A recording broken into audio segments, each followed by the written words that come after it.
switch it up, man. All this craziness going out here. We need something different. Hey, here we go. Okay. Yeah. Yeah. Can you mess with this? Yeah, I can mess with it. All day, all night, yeah. Where the vibe at? Where the vibe at? Where the vibe at? Okay. Let the people know exactly what the vibe is. Your eyes closed, it's time to open your eyelids and tell the people exactly what the surprise is. We on another level and we keep it shining. The game is major, all the negative flavor got you pulling out your hair. Fuck these demons and labels. I may curse, but I'm thinking up above. Man, the energy is here and it's nothing but love. Yeah, we on another level. We on another level. We feel the vibes and they high on another level. We on another level. We on another level. Ain't no shade in this place. It's another level. Yeah, it's another level. It's another level. We on another level. Ain't no shade in this place. It's another level. Play this at the club, bar, or the car wash, or even at your fucking job if you feel lost. Just understand that you're in demand. Don't feel off. Live your best life in this bitch, no matter the cost. It's a party, or better yet, the cookout. Homie, family, and your friends, and it's lit. That's what it's all about. I may curse, but I'm thinking up above. Man, the energy is here, and it's nothing but love. We on another level. We on another level. We feel the vibes, and they high on another level. We on another level. We on another level. Ain't no shade in this place. It's another level. Yeah, it's another level. Vibe with me, people. It's another level. We on another level. Ain't no shade. Let's switch it up. It's another level. I will succeed when I'm out doing me. There is nothing that y'all can say that bothers me. I am blessed by the best, and it's said with my chest. If you need me to love all of you, then say less. I will succeed when I'm out doing me. There is nothing that y'all can say that bothers me. I am blessed by the best, and it's said with my chest. If you need me to love all of you, then say less. Yeah, we on another level. We on another level. We feel the vibes and they high on another level. We on another level. We on another level. Ain't no shade in this place. It's another level. Yeah, it's another level. It's another level. Yeah, we on another level. Ain't no shade in this place. It's another level. We on another level, higher than the ceiling. Don't let nobody tell you you can't have this feeling. We on another level. We on another level. You ain't taking me down from this other level. Yeah, all day, all night.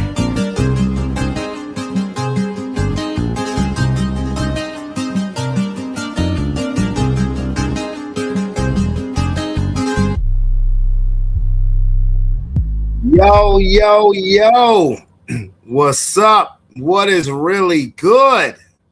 It's your boy Brandon Bravon Towns, host of that show called Sports Plus Life. We made it, y'all. We made it to Friday, and I'm going to be glad when we make it out of summer.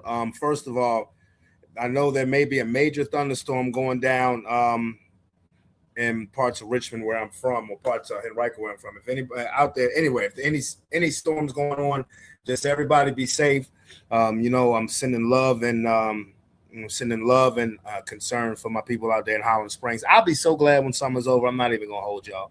I will. I'm tired of. It was hot today, and what follows the heat are these violent thunderstorms, and I'm just over it. Honestly, I'm ready for fall. Football is back. I'm ready for the fall weather. I'm ready for, obviously, the football. I'm ready for the holidays to get ready to pop on in here. And I hope everybody had a wonderful week. It's been a busy week for your boy, with revving back up. The county employees. What up, Lomar? What's going on with you, big boy? These county employees, us county employees are revving back up for the 26-27 school year. We done had a a training day, a training week, and it's that time. It's that time for all you kids who've been sleeping until 2 o'clock in the afternoon, mine included. Damn it, get your asses up. It's time for the school year to start. If you grades K through 5, now this is a PSA right here. If your grades K through 5, you take your behinds back to school on August 24th. And if you are a 6th grader and a 9th grader, you take your behinds to school August 24th. Everybody else will go to school on August 25th. But it's been a week. It's been a week, and it's mostly great. Couple irritations, I pride myself as a person of, somebody, being a person not trying to bother anybody, mess with anybody, but somebody felt the need to leave a dent in my car on the passenger side. And this is off the heels of 2 weeks ago, somebody doing a hit and run of my car in the parking lot of my crib. That was clearly a hit and run. This one looked not so much. I'm just putting that out there. I've launched my own investigation. I have assistance, and we're definitely going to get to the bottom of that, because as I get older, the more I'm serious, bro. As I get older, the more I don't want to disrespect anybody's stuff, or especially personal property. And my little Mazda ain't done nothing to nobody. I ain't done nothing to nobody. And somebody is on some foul stuff, but that's all right. There's been a couple times this week I've had to just take a deep breath and say a couple Hail Marys, say a couple prayers, and just because, like, I'm like, bro, not cool. But on the great side of things, business continues to grow in regards to DJing and these shirts as well. Not Sports Plus Life, but the custom made shirts in general. Business continues to grow. Cheerleading is back. Yeah, people petty as hell, bro. People petty as hell. Now, see, me 10 years ago would just find them and beat their ass. Me 20 years ago would just find them and beat their ass. I like to think that I've evolved as a person. Damned if thine eyes and thine temptations. I like to think that I've evolved as a person. I'm a parent. I'm too busy. I'm a parent. I'm blessed every day, good days and bad, and I'm too busy, and I got too much things. I have too many positive things going to fall into the trap of the BS from people.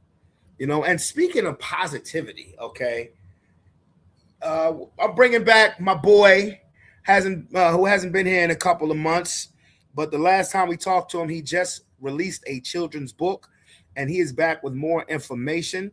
He's back with more information of more literature that he has put out. Dot, what it do, homie? What up, brother, man? What up? I can't call it, my boy. Good to see you. Hey, we back in the saddle. Absolutely. And of course, late but always on time is there's ass go with the fucking bonnet on. He come with here the bonnet, goddamn bonnet. Yo, what's up? There he go, late with the bonnet. But what up, Hampton? My bad. I was just chilling. What's good? I'm good. Man, that's all right, man. Look, for one, sorry you guys I'm so late. It was a busy day. It's a busy day. I had a lot of things going on, including after all the business stuff was done today, and regarding work and stuff, spending a lot of quality time with my kids, and we had a great day.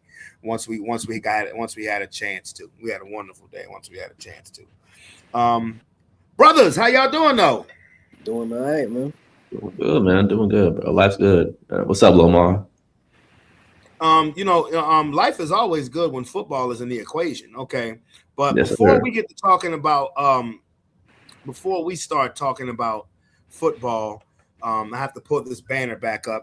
I'm glad I kept it for a reason. P. Dot, the author, is in the house. Appreciate Man, that. no doubt, man. You got some new hotness to tell everybody about. But come on, let's like I told you earlier when we was on the phone, you're gonna be on with people. We all work with kids. Yeah. Everybody on this screen all works with kids. We all work with the youth. Word. Okay. We have adult mouths when we on Sports Plus Life Talking ish, but we work with the youth Monday through Friday until about 6 o'clock p.m. Right. Okay. So, but what you got? Well, What's up? What's up? What's good? Well, so I came back on here. Well, the first time I came on, I had a book called Perla Goes to School. That was the first book that I wrote for elementary students, which actually is based on a little girl who rides my bus. I basically came up with the story based off of just everyday occurrences of her riding the bus with me. And, I always used to read this one particular book to her about these llamas.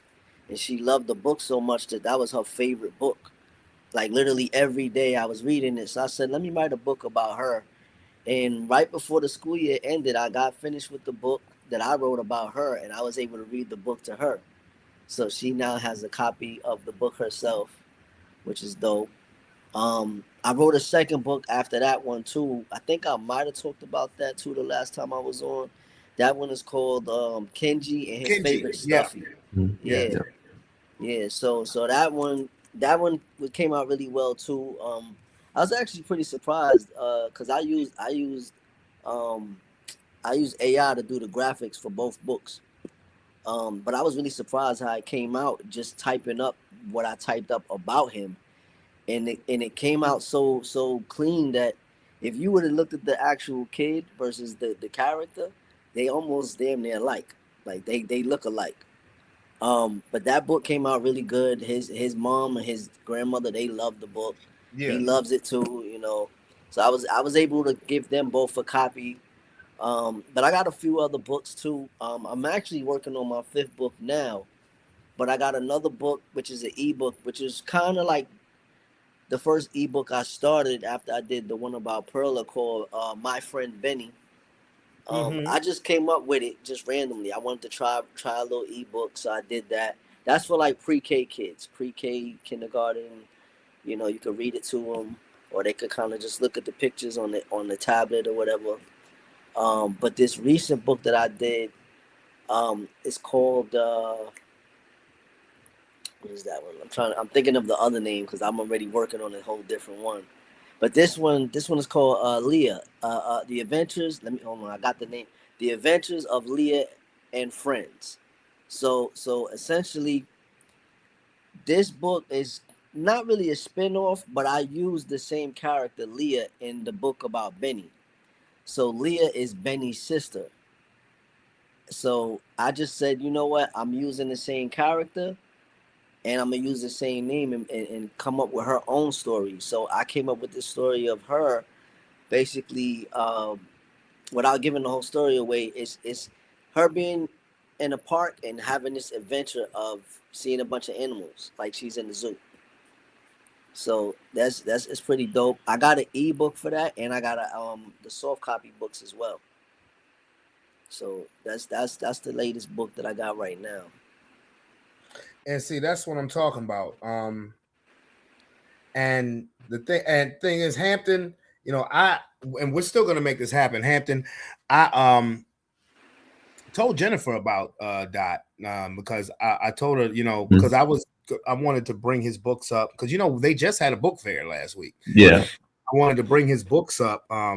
And actually, and I still do. I still want to give one of your books to our Montessori and prep class at the daycare. But Jennifer asked, could he come in and read? But I gave him the contact information, but she never reached out. She never reached back out. Granted, I know they've been busy as fuck during the summertime. There's been a lot of stuff going on in the daycare. Like a lot of the management hasn't been there through a good portion of the summertime. But hold on, real quick. What up, Kurt? What up, my boy?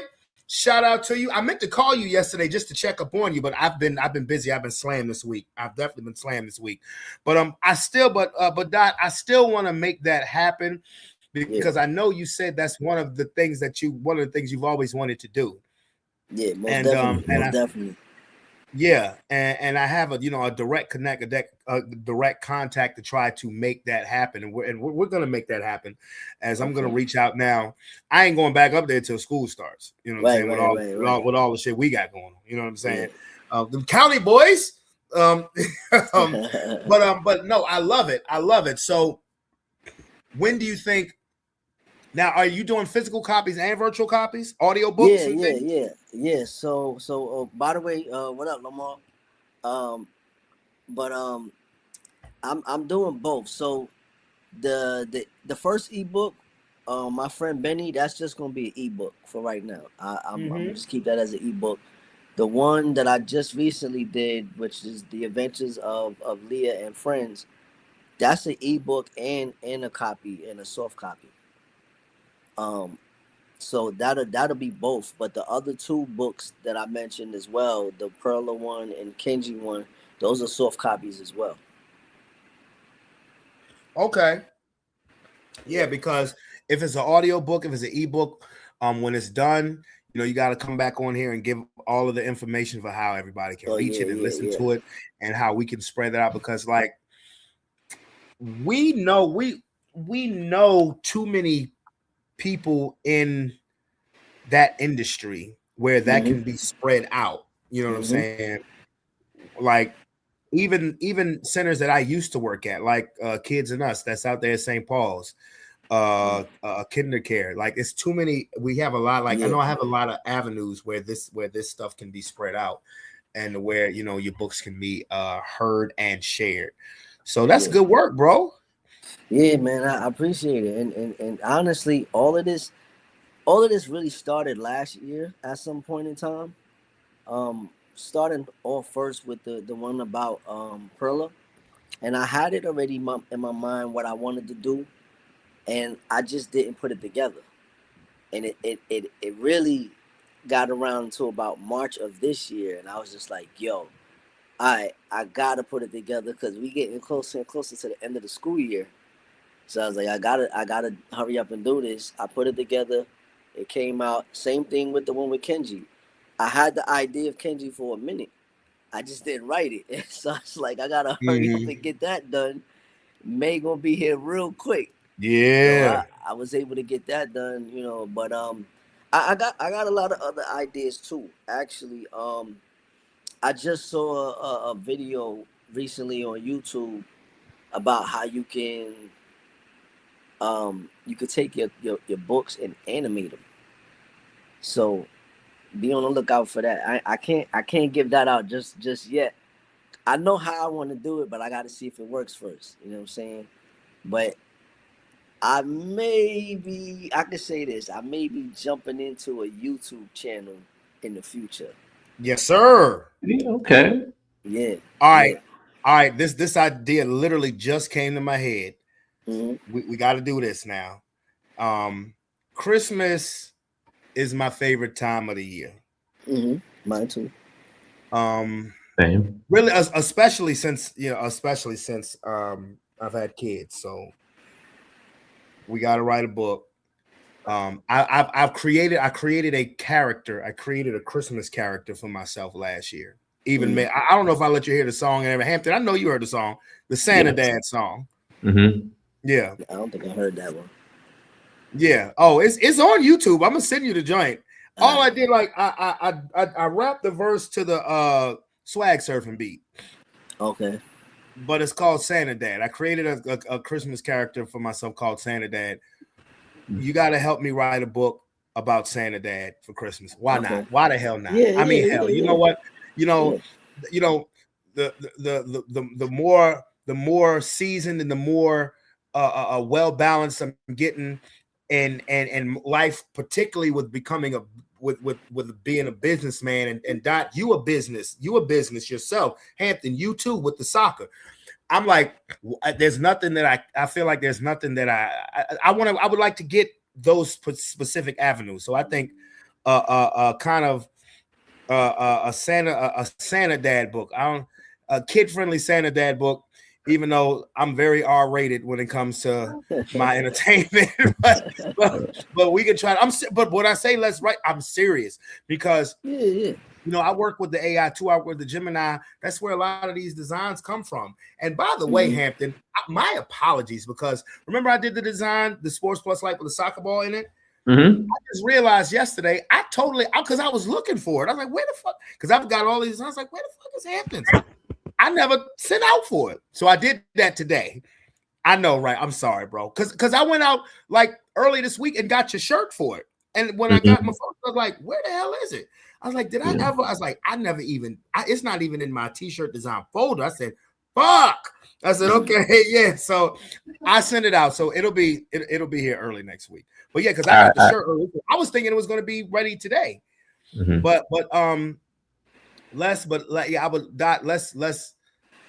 you think we could work on something quick to have out by November? For sure. Saying that because like I said, I work with the AI stuff too, and I did a AI picture. Hampton, I did this last Friday. One of the students, I'm telling you, these kids, what's up, gorgeous? These kids give so many great ideas, like you with Kenji, with the kids on your bus.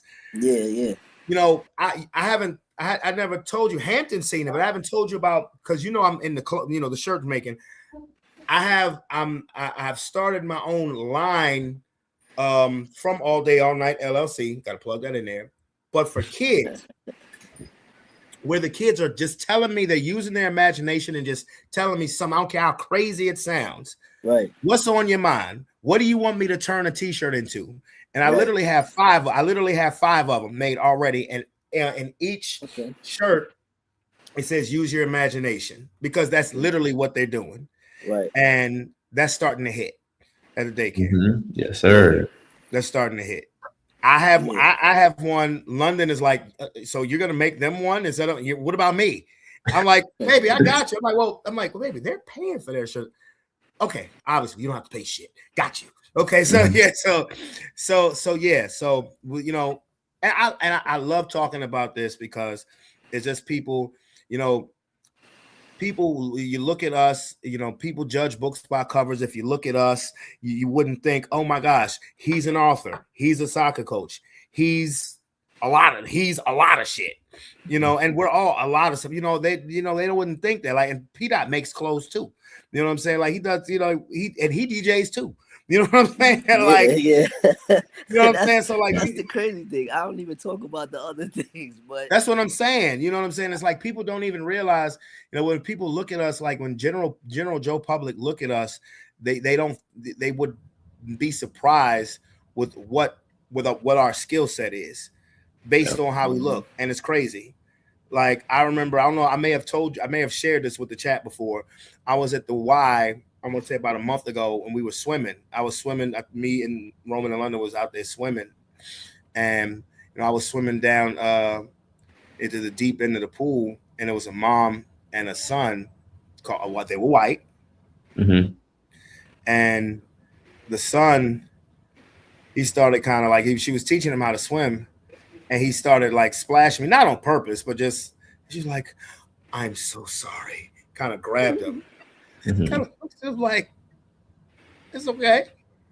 I said, oh, I get it every day. I said, I get it every day. She's like, what do you mean? I said, oh, I work with kids his age every day. Like, and as soon as I said that, the guard immediately went down. Oh, really? Well, where do you work? Oh, nab you in. And it's serious. Right, and then I'm like, oh, well, I work in Hanover, the part-time, but also I'm a school bus driver. And next thing you know, we having a full-scale conversation, and she's asking my advice about stuff to do with her kid. And then all of a sudden her kid starts playing with me. Like, you can't judge a book by its cover. I used to get told all the time I wouldn't accomplish shit wearing the backwards hat and a do-rag. I beg to differ. Right. Yeah. I beg to differ. And Dot, we proud of you. And we just know the best is yet to come. Yeah. And actually, I would say, hopefully matter of fact, by the week of school year, I'll be on my 5th book. 5th book already. Yeah. Boy, you got a starting lineup. Yeah. Let's go. Yeah, let me find a sound effect where it's applied. I know I got an applaud sound effect. So let me see. I know. Hold on. I know I got an applaud sound effect. Hold on. I know. Don't play the wrong one. Got $1. Got $1. What'd you say? I said, don't play the wrong Black one. queens forever, snow bunnies never. Oh, I shit. said black queens I'm sorry. forever, snow bunnies never. I said black queens forever, snow bunnies never. My bad. My bad. You know, here we go. All right. There we go. Yes. That is so damn quick. The fuck? Yeah. So All right now, Denise. All right now. So I gotta definitely, I gotta definitely do more. I got more to do. I got more to do because what I want to do is after I get these 5 out, I want to start changing it and making it about me. Like actually writing a book about myself. Which I actually took an old picture of me from when I was probably like 3 years old, maybe 4, and I used AI to turn it into an 8-year-old version of me. And I'm actually going to use that as me as the character to do my other books. So a lot of this really came from me as a child writing. Like I used to write my ass off as a child. Yeah. Being in elementary school, living in New York, every time we came back for the summer or the winter break, my teacher would be like, "Yo, write in the notebook what you did for the summer," and I'm writing 2-3 pages long. Of course, I can't spell for nothing at the time, but I'm writing 2-3 pages long with full detail of what I did over the summer or what I did over the winter break.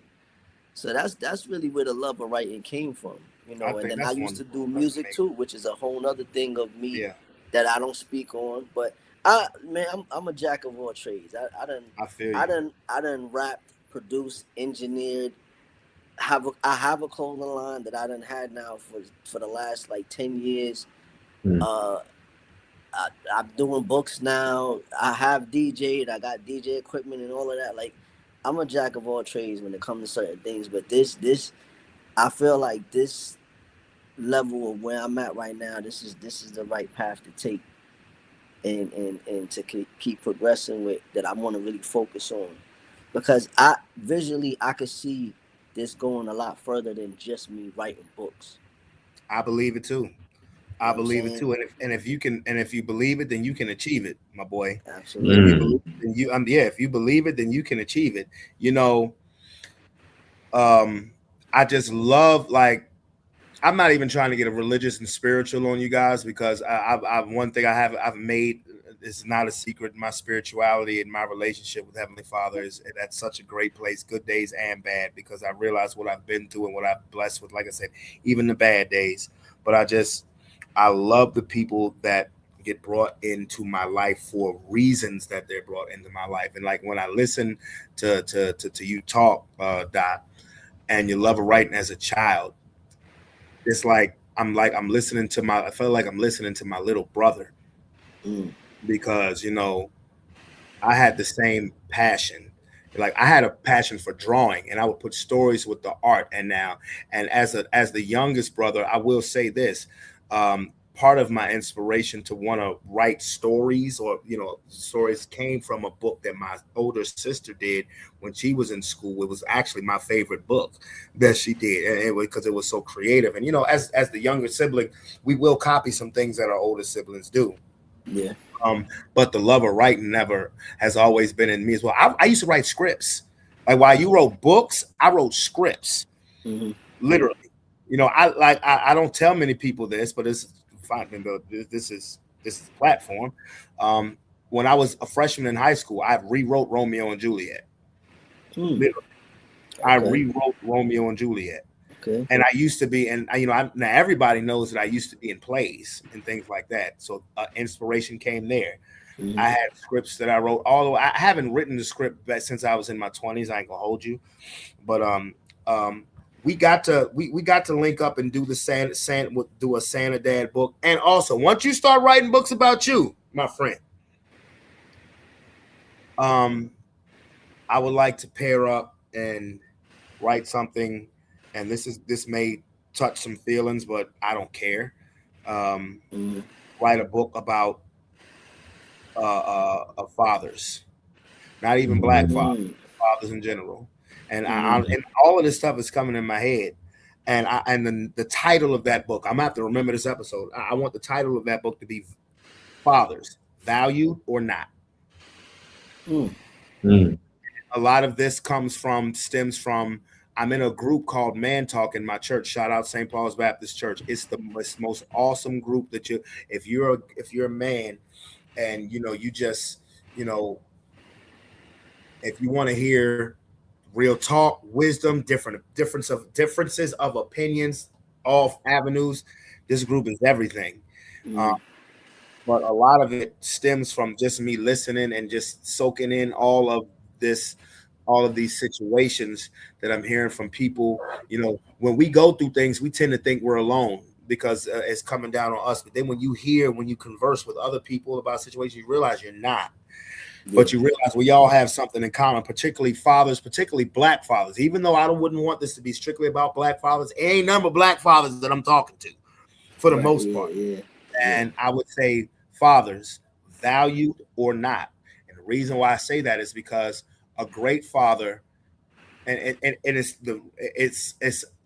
a reflection of society. Mm-hmm. A father who handles his business, you don't hear about it. But we're so quick to hear about the ain't shit daddy, the absent father, whatever. Mm-hmm. Now, the only reason why I thought about just specifically saying black fathers is because fathers in other ethnicities don't throw the absent father under the bus the way that our people do, unfortunately. Mm. Unfortunately. And that's really with any situation. They don't if you're a Caucasian parent and you grew up without your daddy, you don't hear about it unless you talk to somebody directly. Right. If you're a Latino well, honestly, people in other cultures don't do that. Yeah. But the fathers that are there don't get the credit that they truly deserve because, for one, if you're a great parent, if you're a great father, and you handle your business, eventually it gets taken for granted because it's the status quo. And the reason, and the sad thing about it is, while it shouldn't get taken for granted, when people give me my flowers about the type of father I am, I really appreciate it. But at the same time, I'm like, they're my kids. Fuck, I'm supposed to do. Like, well, you people are giving me props for something that I should be doing anyway. You know what I'm saying? Mm-hmm. Like, I'm not a low expectation having person. At least I'm not anymore because my entire method of thinking has changed. Mm-hmm. And I know you two don't have kids, but just knowing your mental makeup, Hampton, you still young, my boy. Mm-hmm. And I mean, and I'm not saying that like that you old, and I'm not saying that like I'm old, but you're 26 years old. When you have kids, I already know the type of father that you're going to be. Doc, if you settle in and have kids, I know the type of father you're going to be because I can tell your mental makeup. I don't hang around people. I don't hang around ain't shit niggas. I don't. I just don't. And I don't say that to be funny. I don't hang around people who ain't about shit. I don't. Yeah. I don't hang around men who aren't about shit. Yeah. Every guy who's in my circle, if they're a father, they take care of their fucking kids, no questions asked. You don't have to, whether you're with the mother or not, they handle their business. Those are I was raised by those type of men. I was raised by those type of men, and I'm going to raise my son to be the exact same way. And I'm going to raise my daughter to please pick a man who's going to be there for you. Because while I'm always going to be there for you, I'm always going to be your father. Let's put it that way. Yeah. Okay. And so, yeah, and that book may ruffle some feathers because people take good fathers for granted. Mm-hmm. People take, we put it all out there for mama. No problem. And you should. Mm-hmm. But dad is like, okay, here's a grill for you to cook us something to eat. Yeah. It's interesting what you even mentioning that we got to throw in there too with writing the book about the guys who stepped in to be fathers. They You know what they I'm apply saying? too. Cause I know a little boy right now from a past relationship that he is the way he is because of me. You know what I'm saying? I raised him from birth up until about 5 years old. I was in his life. But even to this day, like I remember speaking to his sister a few months back, and his sister told me that he told her, he was like, yo, I feel like me, he's talking about me, he's like, I feel like that's my other dad. Oh yeah, Mm. when I say fathers, I didn't just mean you You know what I'm know saying? And then uh, at the you same know time, I was raised also with, along with my father, I was raised by my step pops too. So that's kind of what made me be this person that I am today as well. So you know what I'm saying? one of I don't take none of it for granted at the end of the day. no question, no Shoot, question. I had a real quick. I had this little boy. My bus, my old bus aide. She, it was I was on her bus, and this little white boy. He looks at me. He be like, "Daddy." He calls me daddy. She be like, um, Vaughn, you know something I don't know. I said, I don't know nothing. See, She be you like, handle he be that better like, than me. daddy, huh? Mm-hmm. You handle that better than me because I get that at the daycare all the time. Hampton's my witness. Them Yeah. little kids are like, "Hey, daddy." I be like, "I don't know your mama," and that's exactly what I say. Be like, "What? Yeah, I don't know your mama," and don't yeah. let me see the mama. I be like, "Mm-mm. No, let me stop. I'm just joking." Nah, but I with that little boy, he would do that whenever I would see him on the bus. He called me daddy, and I'd be like, no, I'm not your daddy. I said, not unless you know your mom got something to tell me I'm that I weak. don't know about. I'm But weak. I've even I had a little kid that was on my bus from the same school. Not last year, but the year before last, where he told me, and it because of what I was already going through, it kind of broke me a little bit for me to hear this. But the boy told me, he was like, "Yo, I wish you was my dad," and I was like, "Damn, that." It touched me. I was like, "Wow." Yeah, I can't believe I heard that from somebody else. You know, yeah, I don't even know the kid, but it was just yeah. the way that I was treating him with respect and just being understanding of him and whatever he was dealing with, for him to even say that. It's real talk when like when we was all at that bus meeting, when we was all at the bus meeting, Hmm. when they say you don't realize the impact you can make on a kid. You the first person they really interact with in the morning, Yeah. and the first one also after the school day. And albeit it may be for a short amount of time, you never know the impact because and it's true and it's really true. Just like Hampton, you being a coach. I know parents have probably come up to you and be like, they don't do this for me. But they do this for you. Yeah. All the time. Yeah, yeah. You just never know. You never know the impact, and that does touch you. Hmm. That does make you feel wonderful when like because honestly, I don't know about you, but for me, when the youth, it doesn't have to be necessarily be a small child. It could be a teenager. Hmm. When they express that type of feeling for you, it makes me feel like I'm a good person. Hmm. Yeah. You know what I'm saying? Hmm. Yeah. And to be honest with you, I had that feeling today when I was spending time with Roman in London, from Roman in London, but also ran into some other kids Mm-hmm. I ain't know from a can of paint. Just started talking to them. They were from Maryland. Hmm. Yeah. Yeah.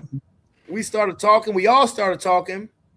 And then I saw them later on, and it was like, yo, hey, you remember me? I was like, bro, I like literally just saw you like 2 hours ago. They're like, you remember me? What's going on? Like, and that make you feel good. You know what I'm saying? Mm-hmm. And I'm gonna tell you something. It's crazy because it's almost like I don't want to say animal instinct, but children, particularly small children, they have a sixth sense of people who they fuck with, Yeah. of people who they like, who they feel comfortable around. Hmm. You know what I'm saying? Because it like does it happen to y'all if you like in a just a random place, a grocery store or out eat or something, and the kid will just start messing with you? You've never seen them before in your life, but they just Yeah. mess with you like they're your nephew or your niece or something like that. And the parents are like, "I'm sorry." They'll put like, "No, No. So look, yeah." quick story. I was in IHOP. This is I think either last month or June. I was in IHOP, minding my business. This little girl, about 5, 6 years old, she's just up and moving around. She won't sit down. She finally comes out of the booth where she's with her mom and her little older sister. And she's just looking at me. So I just started kind of playing, like ducking my head, like I'm playing peekaboo with her. And she's still doing whatever, and she's trying to be shy, and I'm still ducking my head. And her mom finally turns around, like, "What are you doing?" She's like, "Will you leave that man alone?" I said, "No, it's cool." I said, I'm a school bus driver. I said, "It's all good." And she's like, "Oh, okay." And long and behold, she's just started playing with me. She's just doing more stuff. And eventually, me and the mom started talking, and she was like, "Oh, That's how it yeah, happens. Yeah. she's 6 years old. The mom gave me a fist bump. She told the daughter to give me a fist bump. She tried to get her to give me one, but then she wanted to act shy. But it was just the fact that she didn't even know me, but she just decided to just play around a little bit. And you notice that any guard that the parent has, any apologetic, that immediately goes down as soon as you tell them your occupation. But it's like a sixth sense that the youth like this, like kids know who they feel comfortable around. And it's I can't explain it. It's hard to explain, but it happens. That's what made me realize when I was working with Amazon. That's when I was realizing that I started to actually miss childcare. I didn't think things would come full circle the way they have, but I'm grateful to God that it did. But when I would be at Amazon and I would go, particularly on beautiful days, I would be in good suburban neighborhoods where kids would be outside playing, and they would just start messing with me, and the parents would be like, they've never done that with an Amazon dude. It's like, it's okay. And I'd be like, I used to work with kids, so I it's okay. I understand. And I was like, damn, I kind of miss that shit, but for me, it was more financial until, I was put in a position where, everything happens for a reason. I was put in a position where, when I wasn't at Amazon, Skip With, and I've never left Skip With since then, even though I've graduated to the bus, and that's the way I put it. I've graduated to the bus. But it's an awesome feeling. And so these books that you're doing are great. And I'm loving the fact that you're already having, ideas of, okay, children's books are going to be there. That's a passion, but I can take it to another level. You know what I'm saying? I love that. You know what I'm saying? I absolutely love that. We absolutely applaud. No question. We absolutely applaud it. Now, this is Sports Plus Life Talking ish. If you want to, you can stick around as long as you want, because now we about to start talking some shit. Football is back, nigga. And I ain't talking about soccer.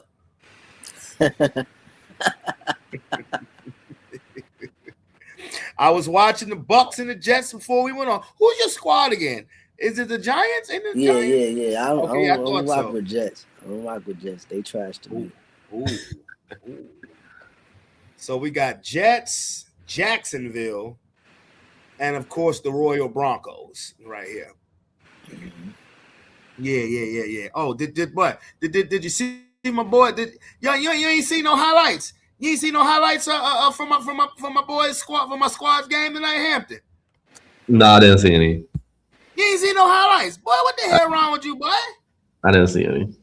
What the hell? That's all right. I'm about to solve both y'all problems, boy. We played the Falcons. We played the Falcons tonight, boy. We was playing the Falcons tonight, and Tua was playing. Oh, fucking shrimp. Oh, scrub. Okay, Tua. Yeah, fuck them niggas. Let's try not to get another concussion this season. Boy, he was playing scared, boy.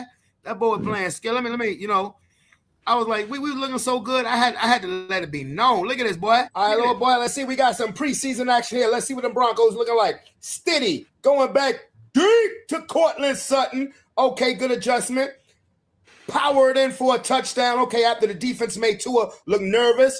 Look at that catch by Cortland Sutton. Okay. Well, look at that. With a 10-0. With that steady back. Get rid of it. Jameel McLaughlin. Boy, hold up. But we starting to look at midseason form, and Beaufort ain't even playing. And this against the Atlanta Falcons number ones. Boy. Now, what about that defense?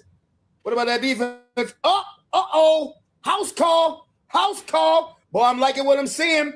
This is a precursor of things to come. Boy, you heard me. Denver Broncos. Let's go.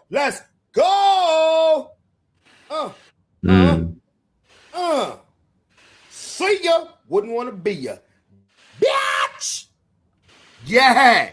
We ain't playing no games, boy. Coming out the back. Yeah. AFC Championship game last year. Hey, yeah, exactly. So it should be Super Bowl this year. It should be. It will be. Broncos-Rams Super Bowl. I'm telling you that right now. Broncos-Rams Super Bowl. It ain't gonna be Jacksonville. I'm sorry to tell you. We'll see. Ain't gonna be Jacksonville, man. Jacksonville may make the playoffs. I do have them as a team. I do have them making the playoffs this season. They will be. I said I have them making the playoffs. Yeah, but you said they may be making it. They will be there. Give us a full year of Travis Hunter. We will be there. Travis Hunter ain't gonna make a damn difference. I'm telling you that right now. Travis Hunter needs to strictly play defense. He doesn't need to be. He doesn't need to play offense and defense. He needs to strictly be a defensive back. He can do whatever he fucking wants. That's where he will be best at in the NFL. I promise you that. Hey, you want to be part of the prediction league, Dot? Sure. So let me explain. Free league. This the last year is going to be free because the grand prizes. I'm pulling out money for the grand prize. So after this season, I'll just be charging $20 for the league. But why? Because the grand prize this year is $100 gift card, a shirt, Sports Plus Life Prediction League Championship shirt, and a championship belt. No word. See, exactly what I tell you. When niggas hear that championship belt, they're like, oh yeah. And it ain't gonna be it's coming home to me. It's coming home to me. I'm gonna order it, and once that bitch come in the mail, I'll be like, welcome home. Because I'm taking it this season, okay? But it ain't gonna be no rinky dink belt neither. This is gonna be official. This ain't gonna be no Toys R Us belt. Okay. This is gonna be official.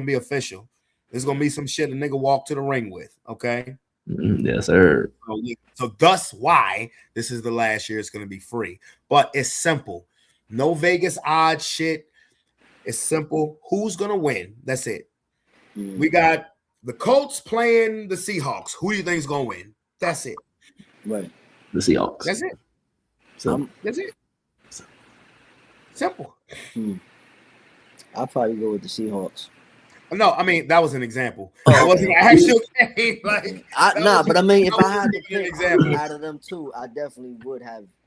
So what I'll do is because week 1, about a month from now, when it's week 1, that's when I will announce all of the people who are going to be in the prediction league. I have about 7 new members now, including you, Dot. And I'll announce it. I'll be dramatic about it. But all you'll need to do is just text me the teams that you have winning on a week-to-week basis. You don't want to miss a week. If you miss 1 week, you're done. This is going to be Hampton's first year too. This is year, let's say 22, 3, 4, 5, 6. This is going to be year number 5 of the prediction league. It's gotten bigger every year. You don't want to miss a week. That will put you far behind. You pretty much have to be perfect the rest of the season if you miss a week. That puts you so far behind the 8 ball. The only way is unless everybody has a horrible week. Now, that has happened where everybody's had a horrible week and maybe just like won 5 games. But even then, it is so hard to catch up if you miss a week. Okay. And so let's see. After Monday Night Football starts the new week. So I need the Thursday games in by kickoff Thursday night. I'll need and actually this year the season starts on a Wednesday. They have a Wednesday game, then a Thursday game, then all the Sunday games and the Monday game. But I'll need the Sunday games predictions in by 1:00. Same thing with Monday night by kickoff, But it's like I said, it's not hard. Just Look at the schedule and just pick. Okay. Pick. My boy Marcus won last year. He's already claiming he's gonna repeat, so he thinks he's gonna bring that championship belt home. Okay. When he won last year, I made sure that he took a picture of the grand prizes that he got, just so I could send it to everybody, let them know that I ain't bullshitting. There is a legitimate prize if you win, and also there will be 2 different text chain chat lines. I'm going to make it 2 to 1 because we are a shit talking league. We're a shit talking podcast. Not everybody can deal with that because once we start talking shit, that shit goes back to back to back. Your phone is just going to be buzzing, and that annoys people. So I will have a text chain, and I'm going to label it shit talkers, prediction league shit talkers. And I'm just going to put prediction league quiet folks. Okay. I'm going to be part of both because obviously I'm creating a text line, but I'm going to mainly be the shit talkers. Hampton, I know you want to be a shit talker. You just let me know which chain you want to be in, because the one thing is them chain texts be funny, bro. I ain't gonna lie to you, they be hilarious. Well, the shit talkers, it'd be funny as a bitch. And every week I give an updated score of who's winning. Okay. And it goes down to like last year, it went down to the final by the late games. By the 4:00 games, the final week of the season, of the regular season, I knew who was going to win. And I just put it out then because, a lot of times everybody will pick the same shit. You're going to have to win this. You have to be bold. Mm-hmm. You have to be bold. Sometimes because in football, it's any given Sunday. Yeah. It's any given Sunday. And I ain't take no risk. Huh? I ain't afraid to take no risk. You can't be, because once people realize it's about week 7, and the people who are near the bottom, that's when they start like, okay, I got to change my strategy. They be like, okay, it's the Chiefs versus the Jets, and niggas are like, I'm just gonna have to say fuck it and take the Jets, and they gonna be the only person taking the Jets. And sometimes that shit works. And that's literally how you have to build yourself up. But it's fun. It's grown into something. The first year we started in 2022, I had 8 people. And now I think I'm at 22, 23. Ooh. That's a good little amount. Yeah, because I'm just trying to figure out a way where I can do this electronically instead of me having to do it like a bookie. Because y'all are gonna have to text it to me, and I'm literally writing them down like I'm a old school New York bookie running numbers and shit. You know what I'm saying? So I'm trying to figure out a way where I can do it electronic, because once I start charging, y'all gonna have to, everybody's gonna have to send me the money, whether it be Cash App or Venmo. In order for me to keep your score, because again, I'm going to be spending over $300 on the grand prize. Mm-hmm. Now this year is coming out of my pocket, cool. But like I said, when niggas see that championship belt, because the championship belt itself is going to cost damn near $250. Mm-hmm. I mean, honestly, if you want to go like more the digital route, you might want to just do like a Google Doc, and if everyone has a Gmail account. If you make like a Google spreadsheet, you can just have all the games in there. And then once everyone just puts in like their own dates, and then you can see when someone submits a comment. So it's like, if someone is past the time, you can see that. So you can tell ahead of time that like, hey, everyone, you have access to this document. Only put your own picks. You pick your own picks. See, you're coming over tomorrow night because we got the game night, so you can show me how to do that. Yeah, I can show you. Yeah, because it just makes shit a lot easier. Because I won the first year, and my niggas, we're competitive. We're competitive and we're petty. So when I won the first year, niggas like, you cheated. Let me see. I had to literally show niggas the paperwork, nigga, the spreadsheets. Be like, nigga, look, it adds up. No, this spreadsheet it'll be pretty easy. So like, as long as you're like the owner, you will have the access, and you can give everyone else access. But you can also take it away. So it's like as soon as everyone's like the picks are supposed to be in, you can like block everyone else's from editing it. Yeah, the picks So it's need like, to be oh, picks are in, no changing it now. The picks need to be in, and like I said, and it's going to be 3 different dates. Like I said, for the Thursday night games that are at 8, the picks need to be in at Thursday night at 7:59 or whatever, or a minute before the game technically starts. For Sunday's games, the picks are gonna need to be in at 12:59 p.m. Yeah. Before before all the games start. Same thing with Monday Night Football. The picks are gonna need to be in by 8:29, giving you literally a minute until kickoff. So that way, you're not having to make picks early. So that way, you'll know who's playing, who's not. You'll know any adjustments that you need to make. If you're having trouble with a game, if it's a pick'em game, whether it's a game between 2 great teams or 2 sorry teams, and you're like, damn, how do I pick? Which means you're gonna have to do. Which means if you're gonna win, you're gonna have to pay attention to the injury updates. You're gonna have to pay attention to who's playing. You have to pay attention to that shit. The second year, I had a female win, Lex. She won. Then the next year, who won in 2024?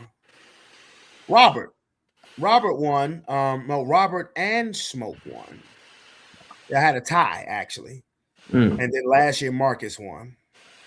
Yeah, y'all didn't break the tie. I didn't know. And that's when I said last year. I said, okay, we need to when you. Because of that, last year I said, okay, if we have a tie at the end of the regular season, it's going to have to go in the playoffs, and it's going to have to go by score. Because if it's the games are so few, you could both pick the same thing. I'm like, okay, if it's the Steelers versus the Ravens, and both of y'all picking the Steelers, what's the score? Unless y'all picking 2 different teams. Yeah. But I'm just like, that's basically like overtime of the league. But if not, like I said, Marcus had it wrapped up by the 4:00 games the last week of the season. And so by the time the 4:00 game started, I did the tally up. I said, there's no way he can be caught because everybody was pretty much picking the same thing for the late games. He won by 2 points. But he won by 2 points because all of the late games, him and the 2 other people that was right behind him, they all picked the same shit. So I said, no matter whether you win or you lose, the score is not going to change. Nobody can catch up with him. He won. So, yeah, he won. So, yeah, you show me how to do that tomorrow. You know what I'm saying? The Google spreadsheet, because that'll be dope. And I will still take, if I can get that up and running, I'll still take if people, and I'll put the word out if I have that up and running, but I'll still take if people want to text me so that way I can write it down. That way I have double verification, but you can't, it has to match. It has to match what you put on. If it's electronic, your picks can't differ from electronically. No, because I'm gonna go by what people put electronically if we can get that up and running. Yeah, it's not that hard to figure out either. And then you could also still be like the master one too. So like if anyone texts you, you could save yourself like the time when you're like tallying the points up, and you just put that in yourself if you want. Because I literally already have the spreadsheets made. Literally. Yeah. I already have it made. I did that shit at the daycare a couple weeks ago. Okay. I did that shit and I made 18 copies for all the weeks of the season. So, but that's cool. That's cool. But oh my goodness gracious. So yes, preseason football is underway. As far as the full slate of games, we had the Hall of Fame game last week. Starters were playing, and I love that because over the last damn near almost decade, it's all of a sudden people are afraid to play their starters during preseason, which I think is so bitch made. The Bengals played Joe Burrow. It is how do you get in shape for playing football? By playing football. Yeah. Like people don't want to play their starters, but then when it's time for the regular season to start, they wonder why everybody's getting hurt. Because you're not physically prepared to play. The best way to get in shape for playing sports is by playing that actual sport in competitive situation, not practice where you ease up. Yeah. So Joe Burrow played. Mendoza played last night. Kirk Cousins looked good last night. I ain't gonna lie. Did you see any of the highlights, Hampton? I did see some of the highlights. Kirk Cousins' arm is back, bro. His arm was working. Mendoza didn't look bad neither. Jeremiah Love played for the Arizona Cardinals. A lot of people are saying that he reminds them of Adrian Peterson. We'll see. It's exciting, but I would love that, huh? I can see it. I mean, I saw the clips that they were talking about. I can see it. Yeah, I love the fact that Burrow and Chase and Higgins and all of those guys played. Everybody's going crazy. Oh, Joe Burrow's getting sacked. Get him out the game. I'm like, shut the fuck up. Let that motherfucker play. So what you gonna do when he gets sacked in week 1? Get him out the game. Shut the fuck up with the bullshit. Mm-hmm. You look, if anybody's to get hurt, you rather them get hurt now than because if it's a nagging injury, like let's just say you don't play in the preseason, but then you tweak a hamstring week 1, that's still gonna fuck with you at least for half the season. Yeah. Get that shit out the way now. So what are your expectations from your Jacksonville Jaguars, sir? Well, expectations, bro. We shoot for the bowl or nothing. Say that again. We shooting for the bowl. That's what we shooting for. What, the toilet bowl? Yeah, after we shit on the Broncos, yeah. Okay. Mm-hmm. Y'all beat us last year. Y'all did. Mm-hmm. What's your expectations of your Giants? I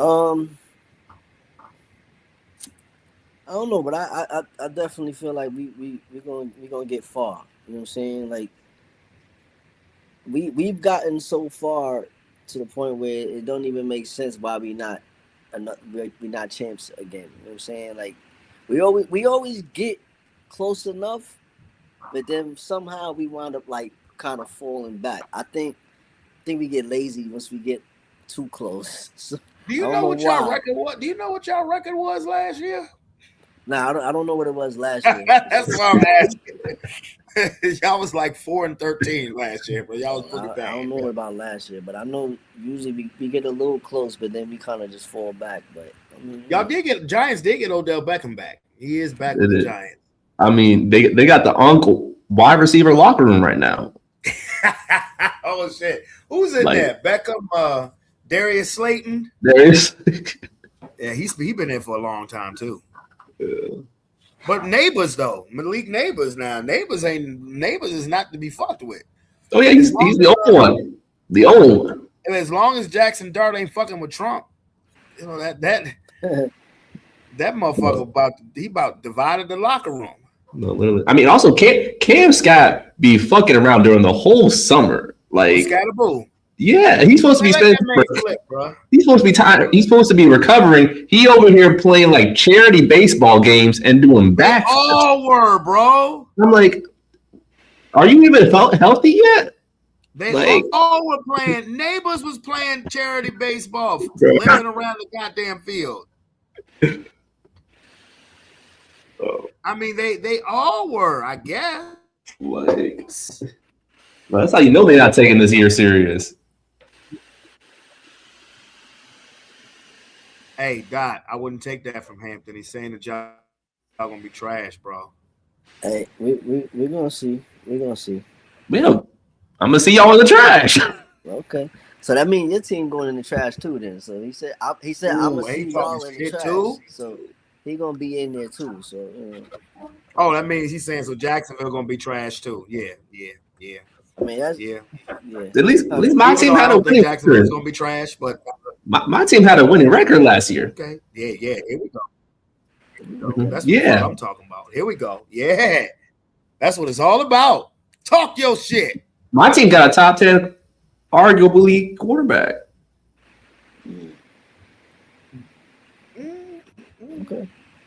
Okay. I can't argue with that. I cannot argue with that. But can he put it together 2 years in a row? I think I got faith in him. I got faith in him. Okay. They got a squad. Don't get me wrong. Look, I'll be trolling you with Jacksonville. They scare me. Again, just like that, that's the one team in the AFC who actually scares me. It's Jacksonville. It's not Kansas City. It's not Buffalo. It's not even Baltimore. The team in the AFC that actually scares. It's not even Houston with their amazing defense. It's the same. Jacksonville actually does scare me. No other team in the AFC puts any fear in my fucking heart. Matter of fact, no other team in the NFL, not even the Rams, put no fear in my fucking heart. Jacksonville, no, the Rams put no fear in my heart. And we played them this year too. Okay. They put no fear in my fucking heart. None. Jacksonville, for whatever reason, does. That's the only team in the league that actually puts fear in my heart. Not the Rams. We play the Rams, the Seahawks, the 49ers. We play all them niggas. I'm not saying we're going to win all them games, but none of them scare me. Not even a little bit. We do play Jacksonville. Yes, I'm about chalking that one up to, we're probably going to lose that day. Mm-hmm. That's fine. Somebody will take y'all out before we can take y'all out. I ain't worried about it. All right. I'm serious. They beat the shit out of us last year in Denver. We was wrong. We won like 11 games straight. Jacksonville came in and Denver beat the fuck out of us. Just straight belt to ass. What happened when y'all got in the playoffs? Y'all lost. We don't talk about that. What do we do to Josh Allen next week? Send his ass home. And what happened to the week after that? Bo Nix got hurt. There's a difference. Bo Nix got hurt. That's what happened. Because Lord knows it would have been a way better Super Bowl if we were there rather than New England Patriots and Dirty Diana. I hope they play that shit every game when the Patriots go on the road. I do. But Dot, now we gonna talk about some current events now. We do a reaction video on Fridays. How familiar? You like Eddie Griffin, the comedian? Yeah. I went to watch In. I went to his show when he was out. Not recently, but a few years back. I went to his show out here. Well, he on his YouTube channel, he does something called In. That stands for Nigga News Network. I'm serious. Like I'm serious. But every week he be talking that real shit. And he does not like LeBron James. That should be funny. Last week he called LeBron James the GOAT. Gone on another team. That's what it stood for. I thought that was the most clever shit ever. I'm not like that. That actually might be the most creative shit I heard about LeBron yet. It was, because LeBron that actually was creative. LeBron ain't no fucking GOAT, stat pat bastard. I'm so glad he ain't a Laker no more.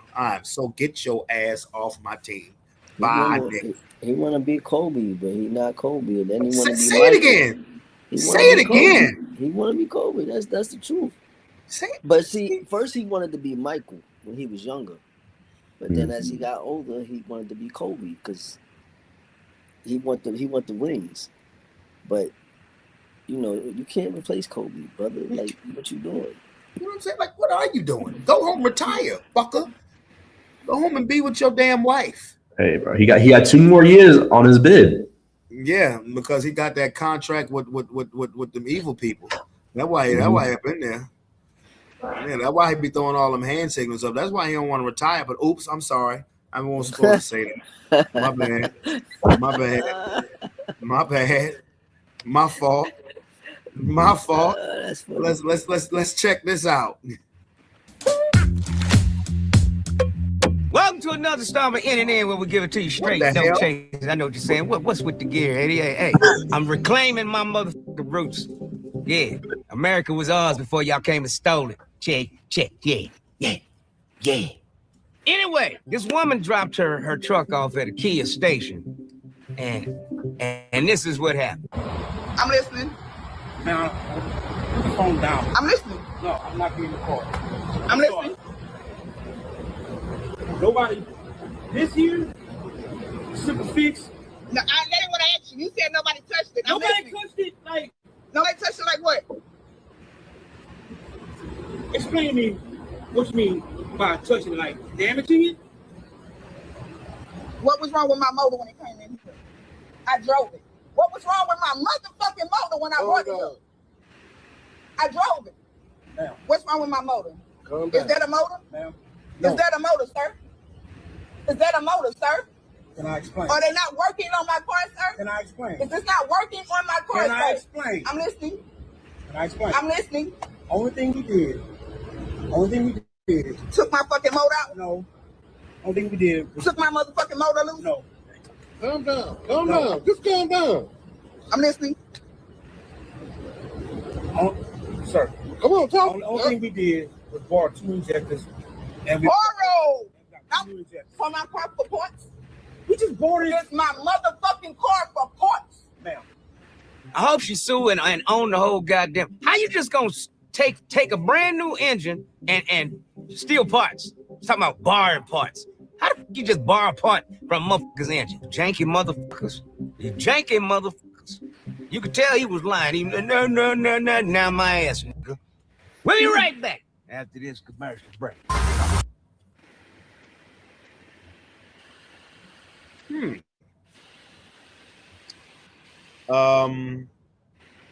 Okay, Hampton. If that was your car, what would you think? I'm fucking suing. Like, what do you mean? I paid you for body work only. Why am I showing up and my hood is open? Like, it don't even matter what you did. Why the fuck is the hood open to begin with? And then you borrowing parts out of my own damn car. It's my car.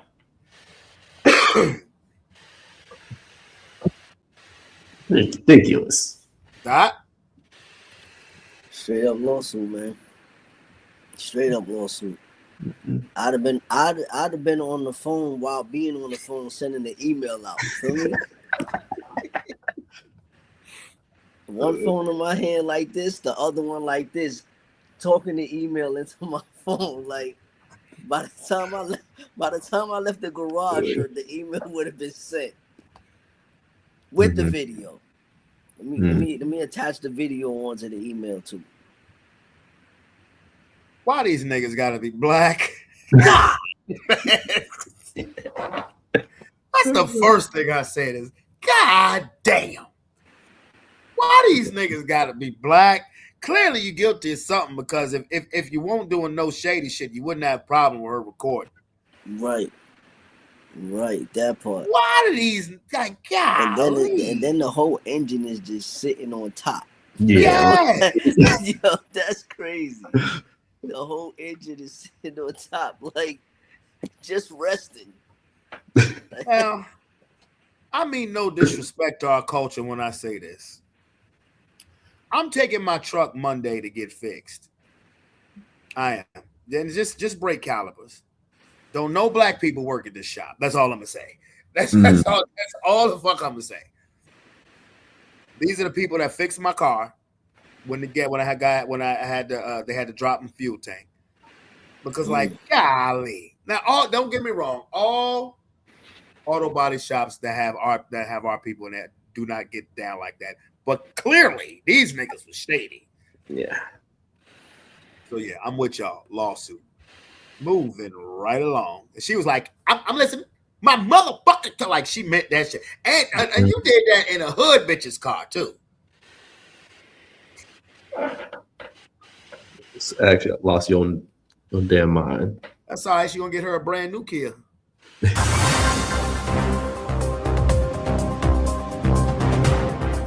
This white police officer, a man was walking down the street with a bottle of liquor. He can, because he's a grown-ass man. And then, of course, some white neighbor called the police saying he looks suspicious. And then the cop started digging in the brother's ass. And he felt something hard. And he just knew he found some contraband. So he dug in that ass for about 3 minutes and burst that motherfucker's hemorrhoid. And the brother started bleeding and embarrassed like a motherfucker. He sold him for $1 million and got his goddamn money. Yeah, digging for gold. A police officer mistaking a black man's hemorrhoid for contraband ruptured it. The man subsequently sued the police department and was awarded $1 million in damages. The incident started when the man Cottingham was walking on the street with a bottle of alcohol. Someone called police and said he looked suspicious. Officers quickly found him and asked to search him.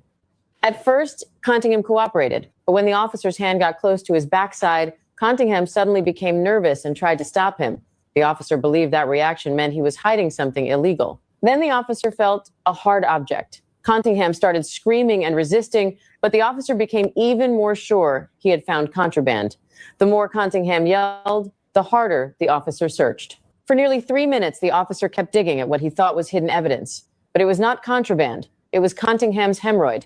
By the end, Cottingham was sweating, in pain, and bleeding through his pants. Only then did the officer realize he had made a terrible mistake. Cottingham later said his body and dignity were seriously violated. He sued the police department and reportedly received $1 million. So would you go through this for $1 million? Ass digger on a nigger. Got some doo-doo on your hand, didn't you? I think the mother just wanted to dig in that butt. Fire the motherfucker. I know he got fired because he cost that police station $1 million. Oh, shit. I'm going to just go first, and I'm going to say I don't have nothing to say about that because that shit just made me, like, want to Earl. I ain't even going to hold you. Like, yeah, that's all I can say. My stomach don't even feel right now. I know this might be TMI, but from a person who had that same kind of condition once upon a time. Mm-hmm. Ouch, ouch, ouch, ouch. Go ahead, Hampton. Ugh, he finger raped that nigga. I don't even know if I want to go. Like, That's crazy, man. That's wow. Like, that shit is ridiculous. Like, literally. Like, he's like, something gotta be there. Ooh. And he'd have turned around and tried to kick that nigga in the nuts. He'd have got shot. Oh my gosh, that's crazy. Yo, okay. Yeah. I'm not gonna lie. I've squinched up my butt cheeks on that one because that shit looked like it hurt. But my only question, and I feel so bad for said victim. See, I'm trying to be nicer when it comes to the police. I am. Because I honestly, it's hard for me to respect the policeman's occupation because of shit like this. But my question to said victim is 2026. All you sued for was $1 million? And this nigga made you bleed like a person. This officer made you bleed like a woman who was hemorrhaging? All you sued for was $1 million? I don't think it's all they sued for. I think they sued for an amount, and the judge has granted only $1 million. That's probably. Oh, okay. Well, that makes sense. Because I'd have sued them motherfuckers for $100 million. Yeah, no, because for starters, that's embarrassing as fuck. It is, and like, I get trying to be nicer to the police, but what part of your police training tells you to go digging in someone's ass? Just in broad daylight. Like, you're one of those creative niggas, huh? Hide the dope in your butthole. Okay, we'll see about. Yo.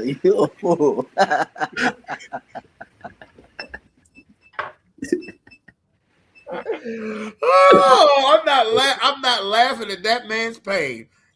But, ooh. I'm sorry, that police officer deserved his ass whooped. Matter of fact, he need to be thrown in a jail cell with big ass Tiny, and just left alone for about 12 hours. And see how he like it. No. Except it ain't gonna be a hand going up his ass. It's gonna be something else. Trifling ass bastard. Ow! Damn! This brother was coming out the courtroom, and this white cop just tried to jump him. And if that black cop wasn't there, he'd have been beat down and locked the fuck up. Check it out.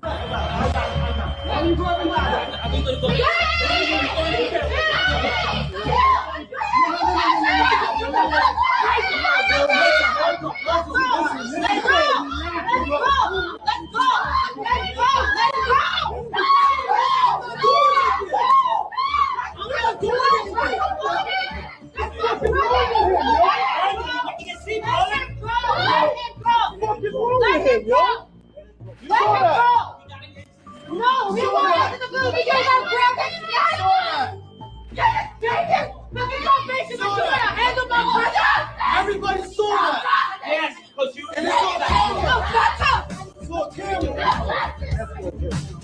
So now y'all know that the brother that's a cop, he's gonna be ostracized and froze out of every motherfucking cop meeting because he went against the oath. No, he went with what he signed up to do, protect and serve the people. Rescue motherfuckers need to understand that, but you know, y'all Klansmen with badges. We'll be right back after this commercial break. I'll take point on this one. I'm trying to show more respect to the police. Shout out to that cop who did the right thing. Shout out to that cop who did the right thing. Fuck the police is right at the tip of my tongue. Well, I guess I just said it. But shout out to that cop who did the right thing. The rest of you Klansmen with badges, get the fuck out of here. Go ahead, Hampton. I'm just wondering, what do you do to make him that mad? Like it gotta be something bad. But like, he clearly is like, I didn't do anything. So I'm like, why everyone so mad for it? My man's was looking lost. Like he clearly like walking out like he's free, like, or he should be free, and it should be fine. Like them cops that was going after him, like, did he make a pass at your wife or something like that? Like, god damn. Go ahead, Dot. It may not even be his fault. It's not his fault they were looking at him. I don't know. I you know, when I saw it, the first thing I thought of, maybe he didn't like the verdict, the cop. And cops do that shit. I ain't trying to be funny. Police do that shit. Maybe he didn't like the verdict that he got. But I mean,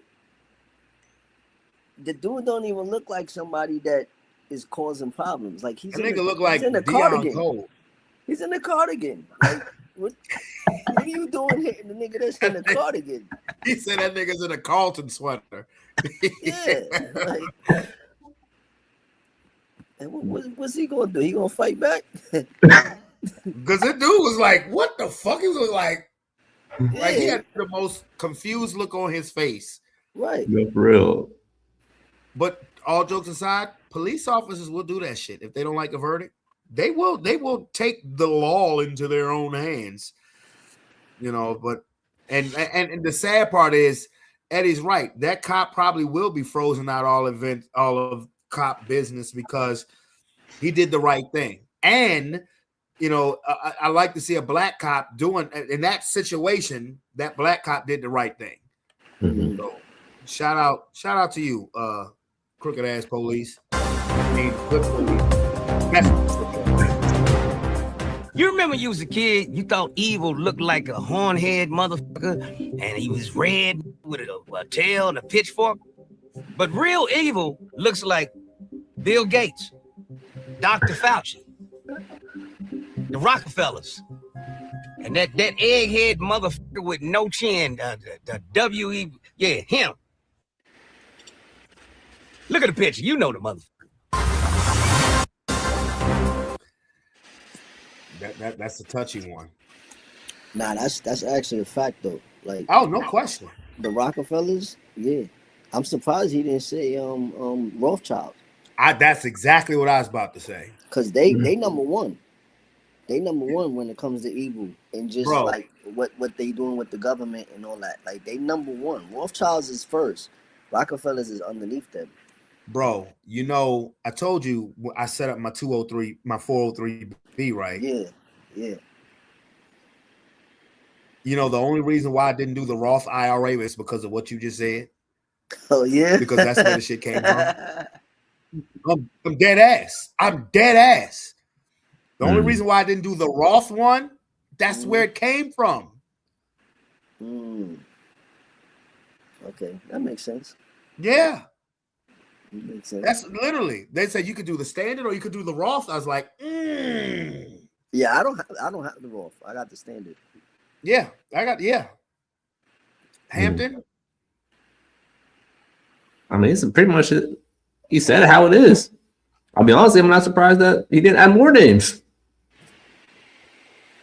Yeah.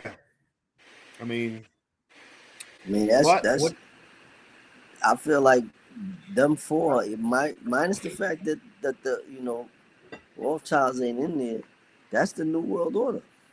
Mm. Well, what does it say in the good book? It says the world will be won by the wicked. Yeah.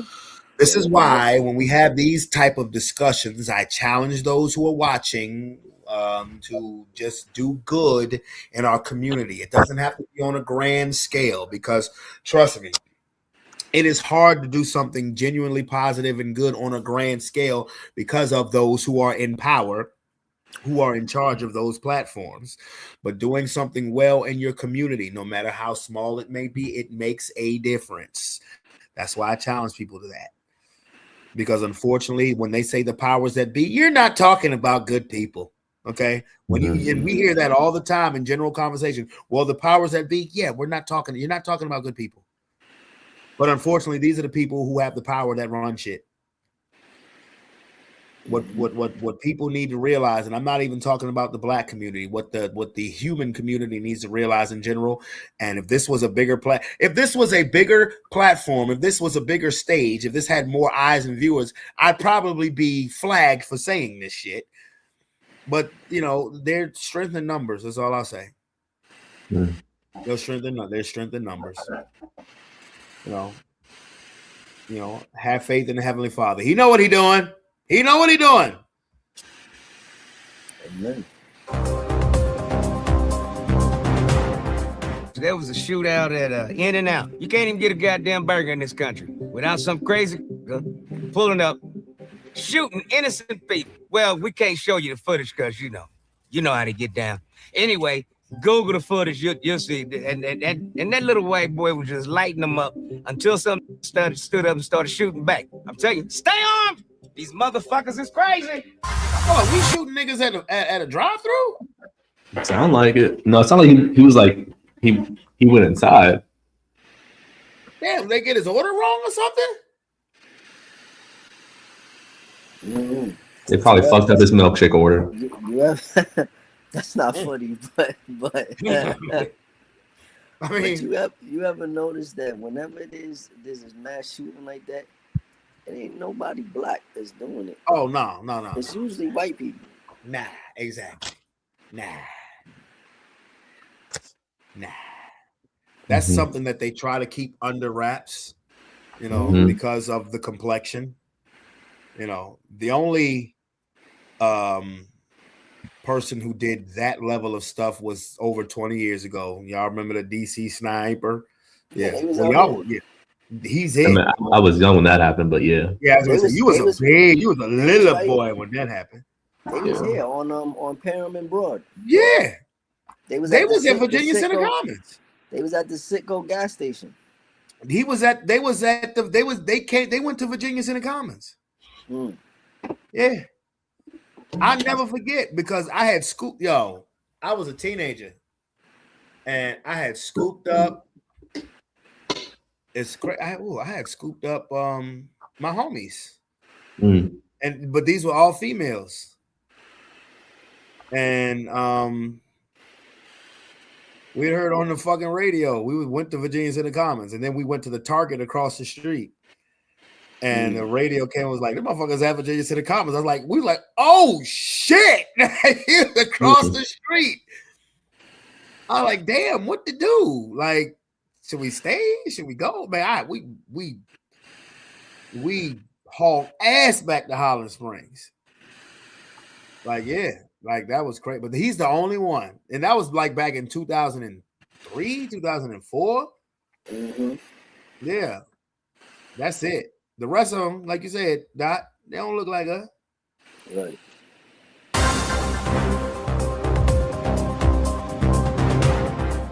Welcome back to In-N-N, where we give it to you straight, no chaser. Spain just got invaded. Finally reacting. In recent days, tens of thousands have streamed into the enclave of Ceuta, including women and children, overwhelming authorities. And yes, as many as 18 have been killed in the crush. Ceuta is one of 2 Spanish territories along the Moroccan coast in northern Africa, the closest to Europe, Spain the only European country with this African link. It's not clear exactly what's caused the latest stampede. There was that recent Spanish court ruling saying immigrants arriving by sea should not be turned back, a new Spanish program granting legal status to illegal immigrants. Spain, arguably the most migrant-open country in Europe. Madrid blames human traffickers for the hordes arriving, preying on people who say economic conditions in Morocco and Africa are driving the onslaught. Now, the motherfucker that wrote the story is his asshole talking about they invaded by savages. How about some hungry people that have been displaced because the West just likes going to war for natural fucking resources. And that's what the fuck you get. We'll be right back after this commercial break. How's it feel with them invading your fucking house? Hell yeah, shit. They living in your house now. Now you've been displaced. That's wild. Oh, and spoiler alert, Hampton and Dot, Eddie released 2 videos within the last 4 days. So this is the first one we're gonna watch. Okay. Damn, y'all. Way to go with that. I don't even know. I ain't gonna hold you. I honestly, I don't know what's going on that side of town. I ain't gonna hold you. But that's wild. That's wild. It's getting out of hand. That's all I can really say. Yeah, I second that. It really is getting out of hand. Because like also like what do you even do about that? Like if you got a surplus of like people that are basically coming in, like you saw the police, like they eventually just started just helping them just get in. I mean, Spain just won the fucking World Cup. What the fuck? Yeah. That's wild. Yeah. Land of the free, home of the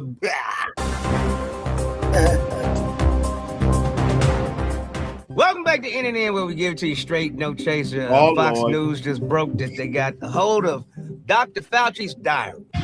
You know how they always say you should never read a little girl's diary? Well, they never said anything about a grown man's. How about We got that? our hands on Dr. Anthony Fauci's diary. I'll Dear put that diary. picture. The press What the is going fuck? wild with me. It is not hyperbole to say that today I am the most famous and talked about person in the country and one of the most recognizable persons in the world. The situation with my national and international fame is explosive and really unimaginable. The press is still hot and heavy about me. POTUS seems to be enamored of me, even though I am taking the spotlight away from him. Now, Fauci's writing about the press like it's a woman he's making love to. Well, apparently he had plenty of time to write about his face being plastered everywhere. Dear diary, donuts are being named after me. T-shirts have my picture on them and are being sold. San Francisco radio is dedicating a song to me, coloring pictures with crayons for my picture. In his diary, he was bragging about shutting down the country. I spoke with Bill de Blasio, mayor of New York City, and convinced him, based on what I was saying publicly and my conversation tonight, to close the NYC schools. He had already decided based on what I was saying on TV, and I went on to tell him he should close the bars and restaurants in New York City. Fauci said he spoke to Newsom, who did the same thing with California. Well, ain't that a bitch? Because he is a bitch. They said you ain't supposed to be reading little girls' diaries, but a grown man, no, he's a grown bitch. And yeah, you famous now for all the wrong reasons, because you're going to, yes, firing squad for your ass, motherfucker. And the motherfuckers, loved ones dying in a hospital bed by their fucking self. You son of a bitch. Oh, this is a lot to unpack here. I'll go last. Dot, you go first. Yo, first and foremost, that is wild, crazy. Like, Oh my god. Hey, it was the like feet in the air for me, bro. Yo, that's who though. That's who. Whoever did that through AI is crazy. But yo, he was really writing like a little girl. Like, yo, who would have thought that this man, who everybody trusts, his words is writing about himself like this, and is bragging about himself. Like, yo, what type of time are you on, sir? You got too much time on your hands. Like, now it's making me think about COVID.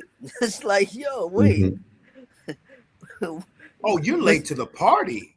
Keep going. Oh, okay. Well, I mean, listen, I don't go down the rabbit hole no more. I used to. You know what I'm saying?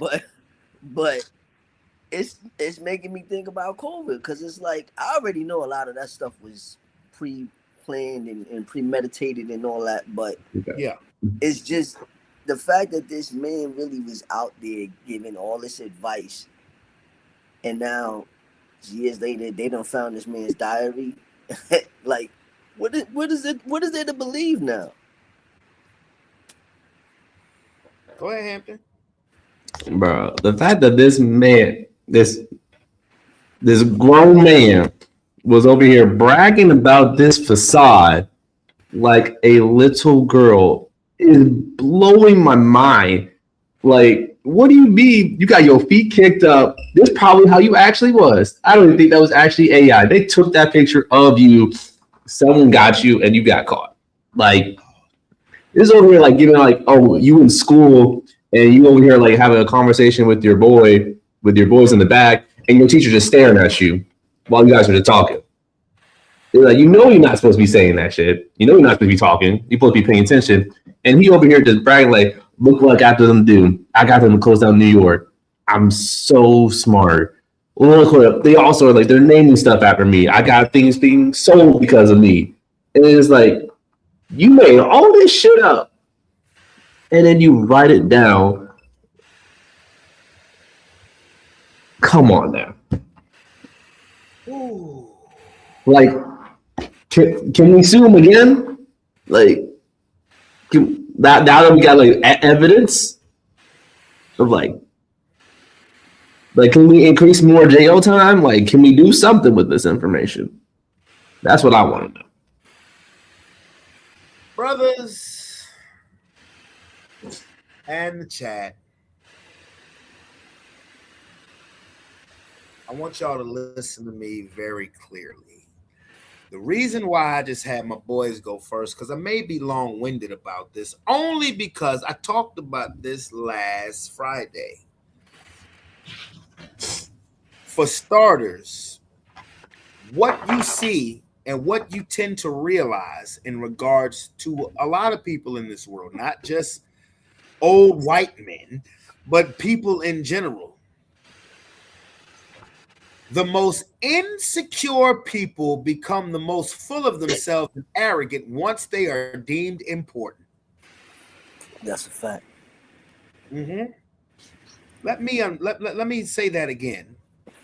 The most insecure people, doesn't matter your age, your ethnicity, whatever, the most people who always have the most self-doubt or insecurity about themselves during their life become the most full of themselves people when they are deemed important. Doesn't have to be an old white scientist. It could be a man who was, I don't want to say bullied, but more of a quiet guy, or didn't get the recognition he felt he deserved, or even probably deserved.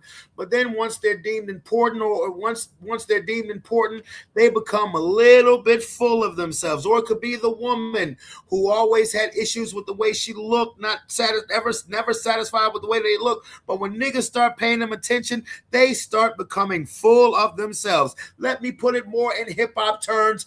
Back then they didn't want me. Now I'm hot. They all on. And the thing that is crazy about Dr. Fauci is you writing in a fucking diary. Dr. Fauci is 85 years old.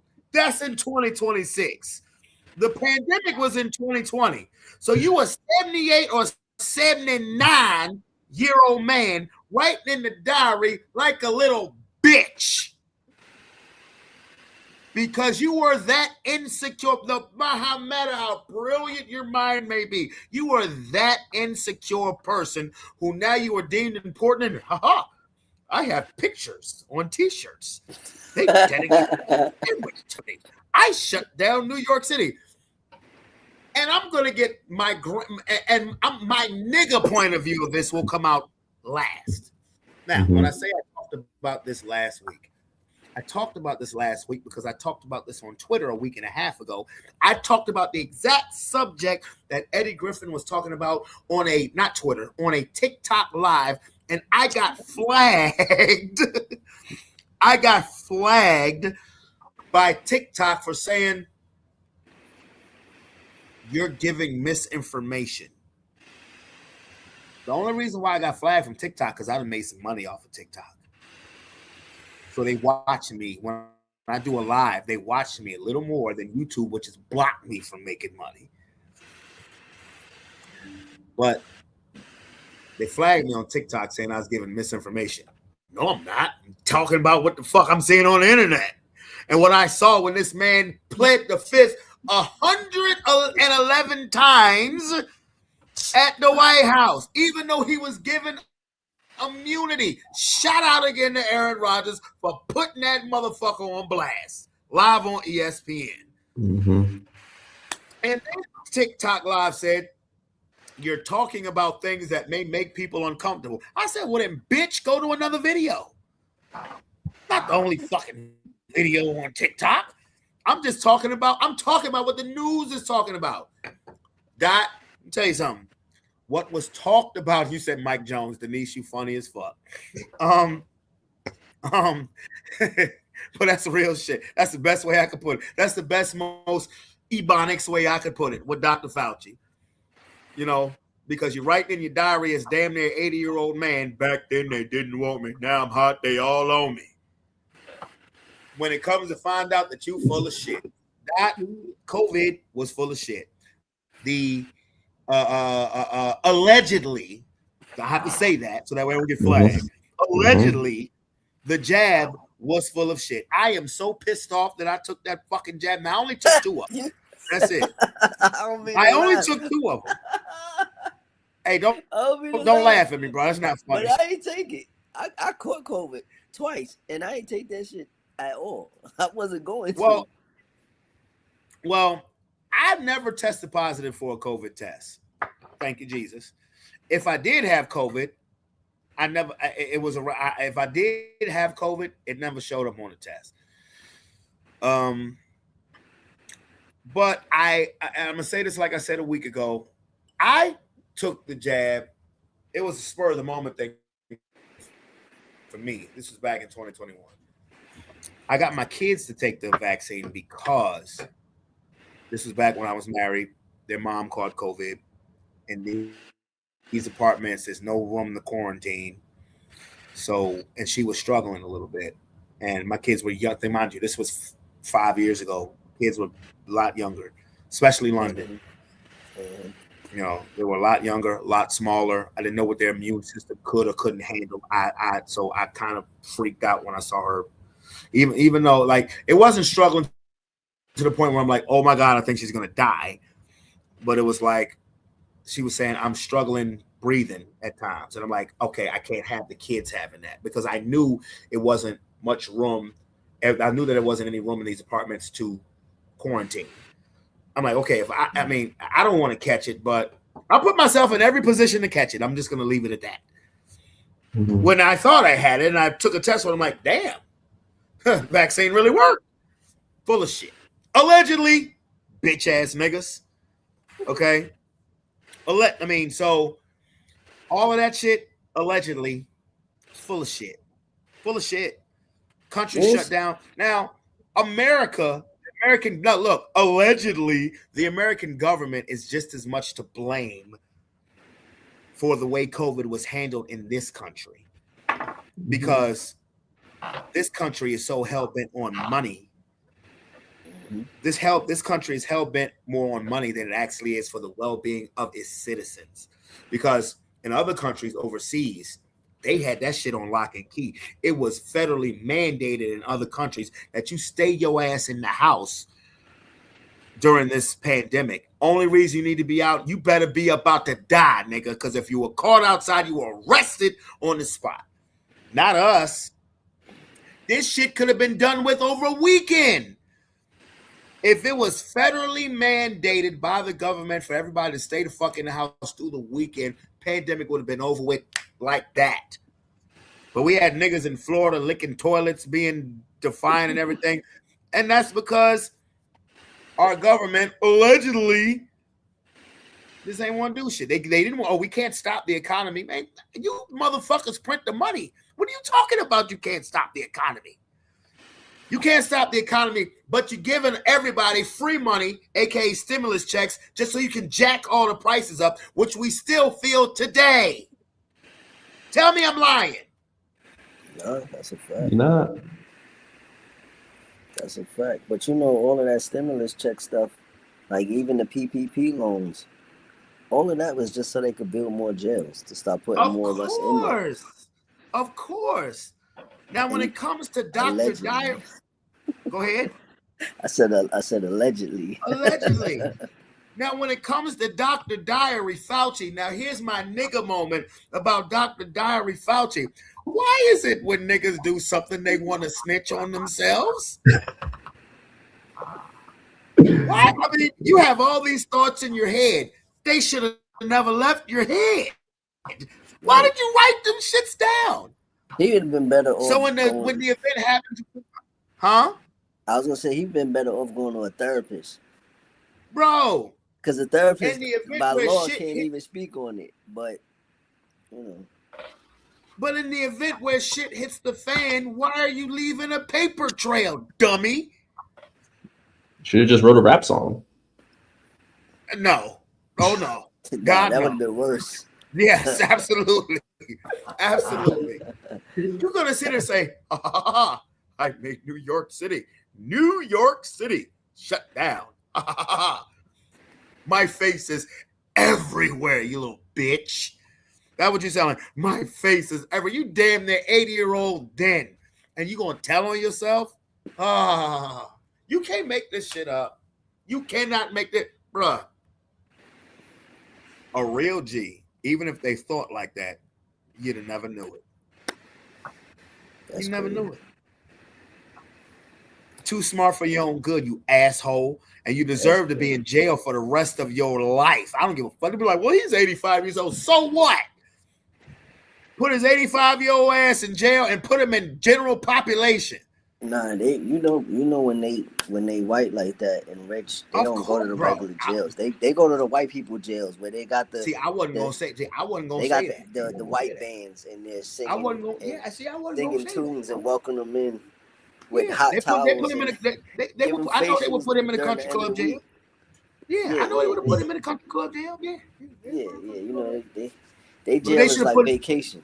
Yeah, they should put his ass in Richmond City jail. See what happens. See what happened. That's crazy. What do that? I mean, that's crazy. He should have gave that book to Trump when Trump had all them documents in that room. But the thing is like this. And see, this is my beef with our government. Why is he getting immunity? You know how many people's lives were lost?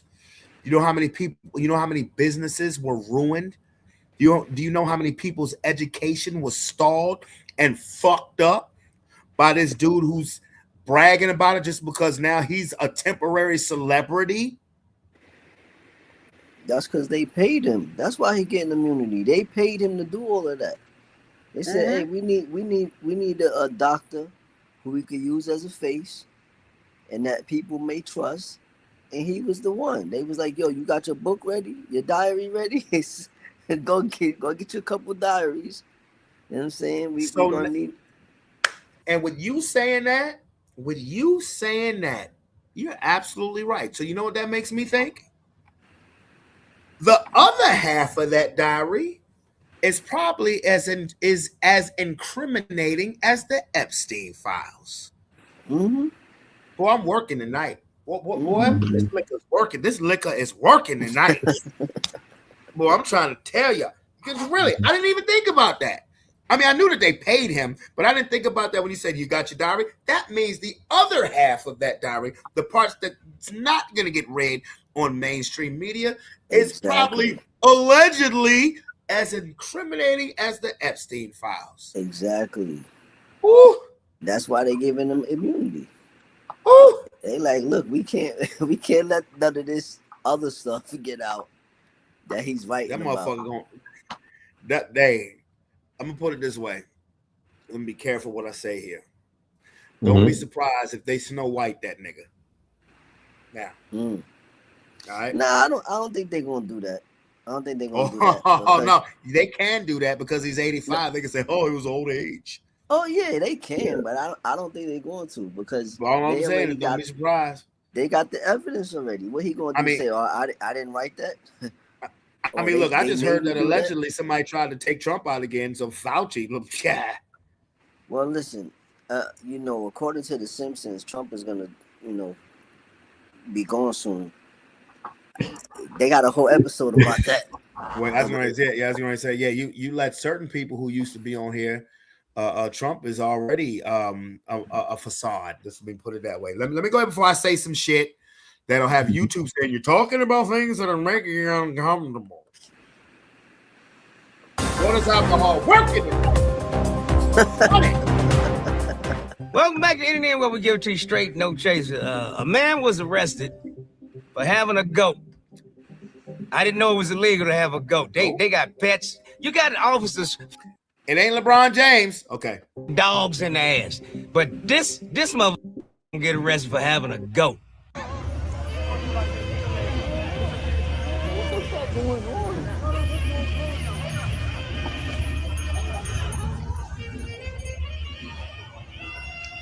This is black police. That's a goddamn shame.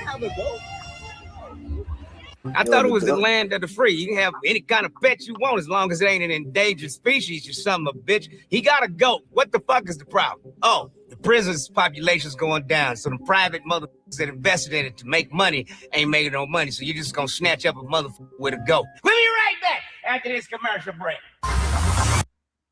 Really? What's wrong with having a goat? Even the goat looked like confused. I was waiting for the goat to poke the police lady in the ass with the horn. Yo, the goat is standing there looking confused, like, yo, what y'all doing to my owner? Like when I was last living in Highland Springs, our neighbors across the street literally had goats. The motherfuckers would come up to my front porch. I wasn't calling the cops on nobody. You should have. Why? Goat wasn't bothering no goddamn body. It didn't even bother me when it came up to the front porch because I just knew, okay, it saw me eating some shit on my porch and here, motherfucker, go somewhere. That's it. All I would just say is, man, if my dog gets loose, you are fucked up. That's the only thing I would say to it. If my dog, because my dog will be going off in the back. Like, if my dog gets loose, you're done for. May want to leave. That's it. And it won't LeBron James, Hampton. Welcome back to the internet where we give it to you straight, no chaser. Y'all remember MySpace? Yeah, they coming back because they don't want Facebook to have a monopoly. This motherfucker's coming back to be competition to get bought out of the competition. So he's about to get a big payday, and MySpace shall be absorbed into Facebook. So keep facing that book, motherfucker. Yo, Doc, did you used to have a MySpace?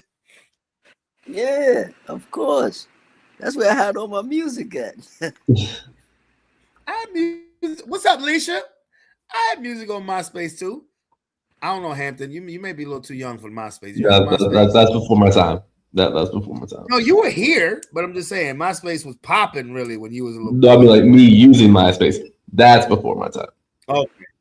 Well, I never forget when my first relation. Go ahead, Dot. I was gonna say I definitely had a MySpace. I had 2 pages, matter of fact. I had a music page and I had my regular page. So me too. Yeah. I had the Brave On page and I had the All Day All Night page. I'll never forget when my first relationship got ruined by MySpace.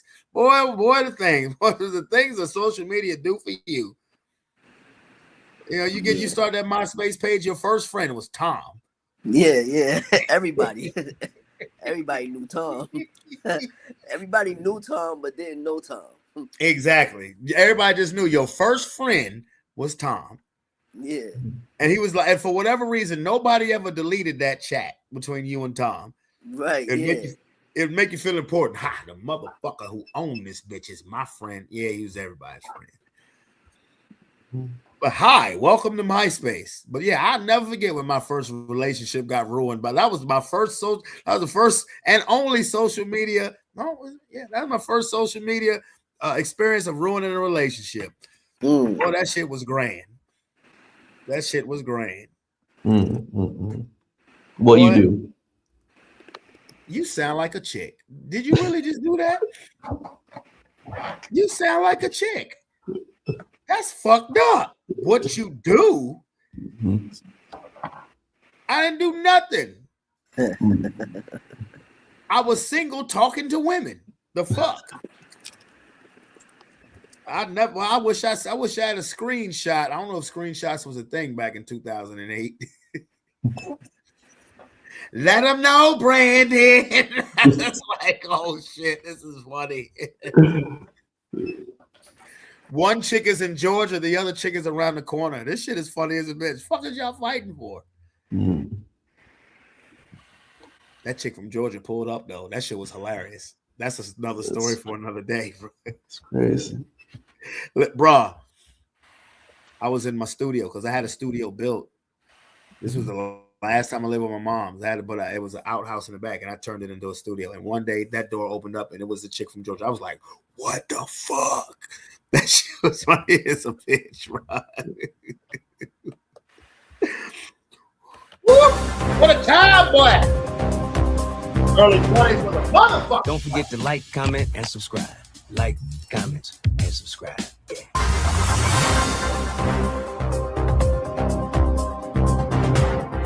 Welcome back to Internet, where we give it to you straight, no chasing. The racism just keeps on ticking. Hollywood at its best. The actor that was supposed to play Blade, he done dropped out because he stayed in shape for 2 goddamn years. He said if they gonna make the movie, then make the motherfucking movie.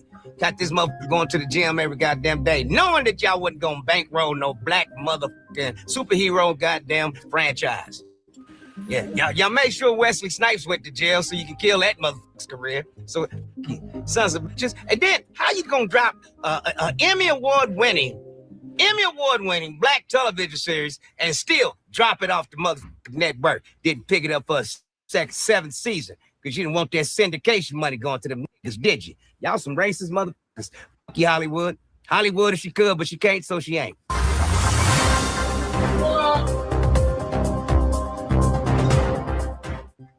There's been this myth going around that black fathers are not in the house. Whoa, interesting. Interesting, because we were talking about a book. Yeah. Now, I'm sorry, I was making a drink. What happened? I can go first here. Basically, just talk about how Marvel is starting to drop off, like, the black superheroes and like the black actors and actresses. So like he first brought up the Blade series or the next Blade show or movie that was gonna happen with a new actor, but then it got canceled. But then they also don't want to bring Wesley Snipes back to actually play Blade. And then he talked about like, oh, Wonder Man had a good season, did not get picked up for a season 2. It got canceled. They didn't pick Wonder Man up? Oh, that's bad. But you know what? That doesn't surprise me because I've been pissed with Marvel for 8 years for not picking up the 3rd season of Luke Cage. Keep going. Yeah, and then like it doesn't stop there. Like I was like Luke Cage is another one where Captain America basically came back. So now we got the white Captain America again. Instead of Sam Wilson, the black Captain America. So I was like, the black superheroes are kind of like falling off a little bit. We don't know what's happening with Black Panther anymore. Like now they're just going to age his son up. I was going to say, yeah, okay. Yeah, they just age his son up. They're like, okay, now we got one. Is that the only one we get him? I'm gonna go somewhere with this. Go ahead, Dot.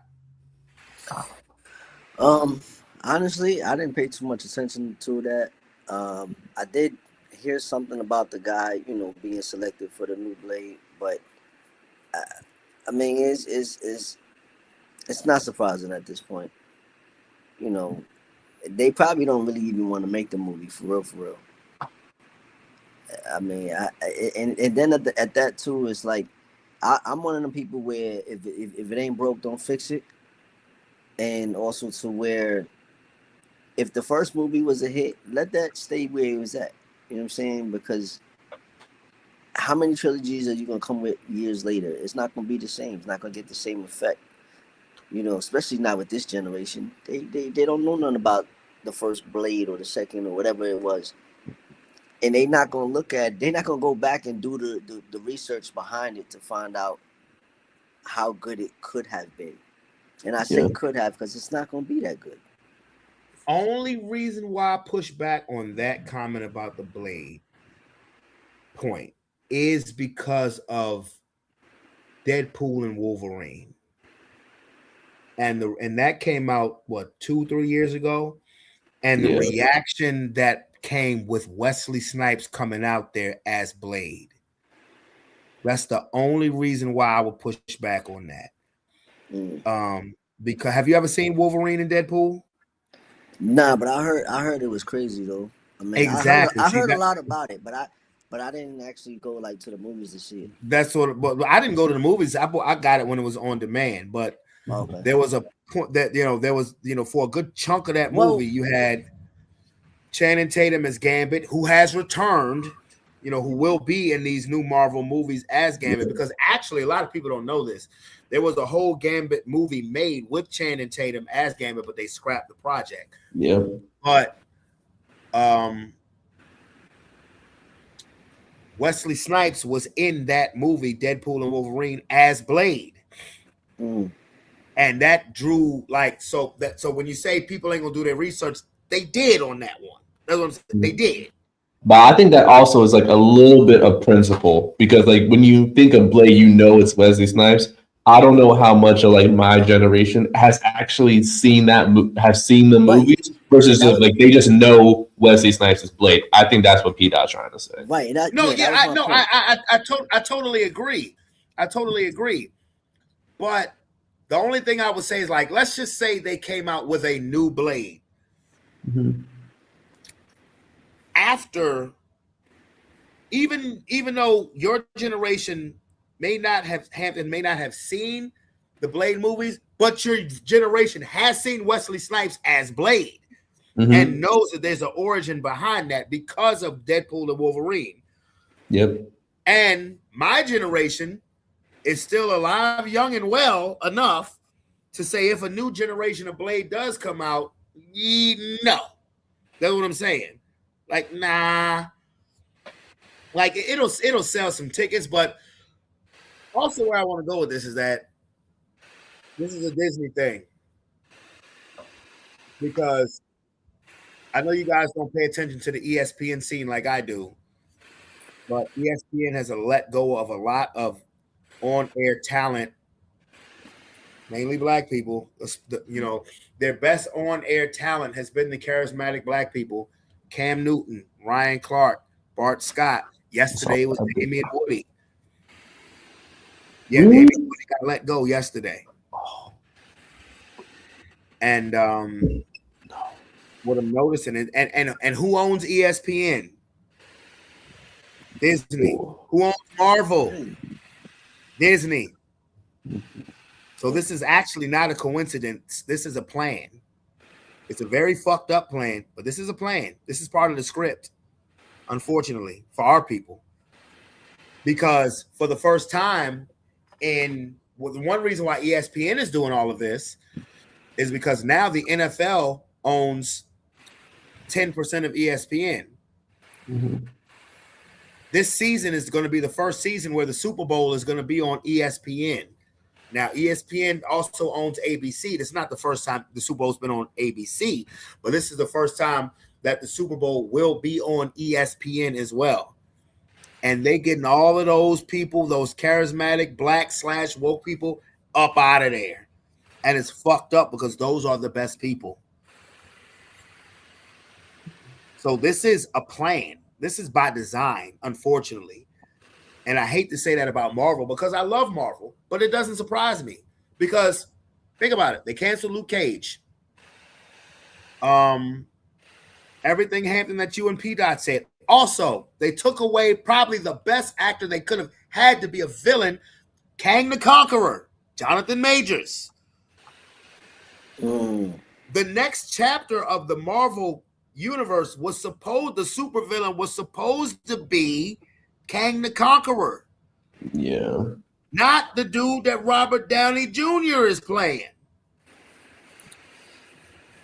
in the next Avengers. Yeah, I really disagree with that whole thing with having him play a whole other character. Like, come on. Oh, Robert Downey Jr.? Yeah, like that to me is like an insult to the whole Iron Man. Yeah. Yeah, like, you know what I'm saying? Why would you do that? But the original supervillain for this next phase of Marvel was supposed to be Kang the Conqueror. Yeah. It wasn't supposed to be the dude Robert Downey Jr. is playing now. But again, it's fucked up, man. Like the way, like, maybe after the father, valuable or not, maybe we should do one called Black People, valuable or not.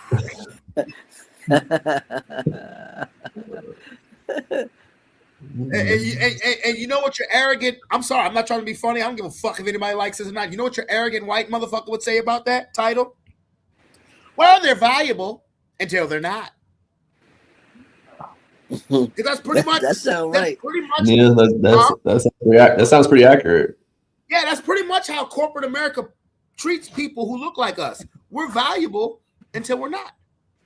The unfortunate part about being talented and African American, if you don't own shit, which is very hard to do, the most frustrating part is that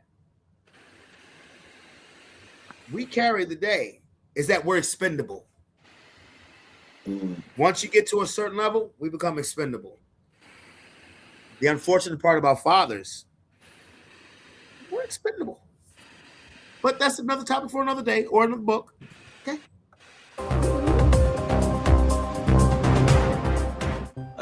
There's been this myth going around that black fathers are not in the house with deadbeat dads. Well, the CDC says that there are more black fathers in the house doing homework with their children than white dads, than Latino dads, than any other mother. 70%. That's how many black fathers are living with their kids right now. Bathe them, dress them, diaper them every single day. It's higher than white fathers. It's higher than Hispanic fathers. Homework help every day? Black fathers, 41%. White fathers, 28%. That's not a meme. It's not just me running my mouth. That's the CDC record. It was published in 2013, 13 years ago.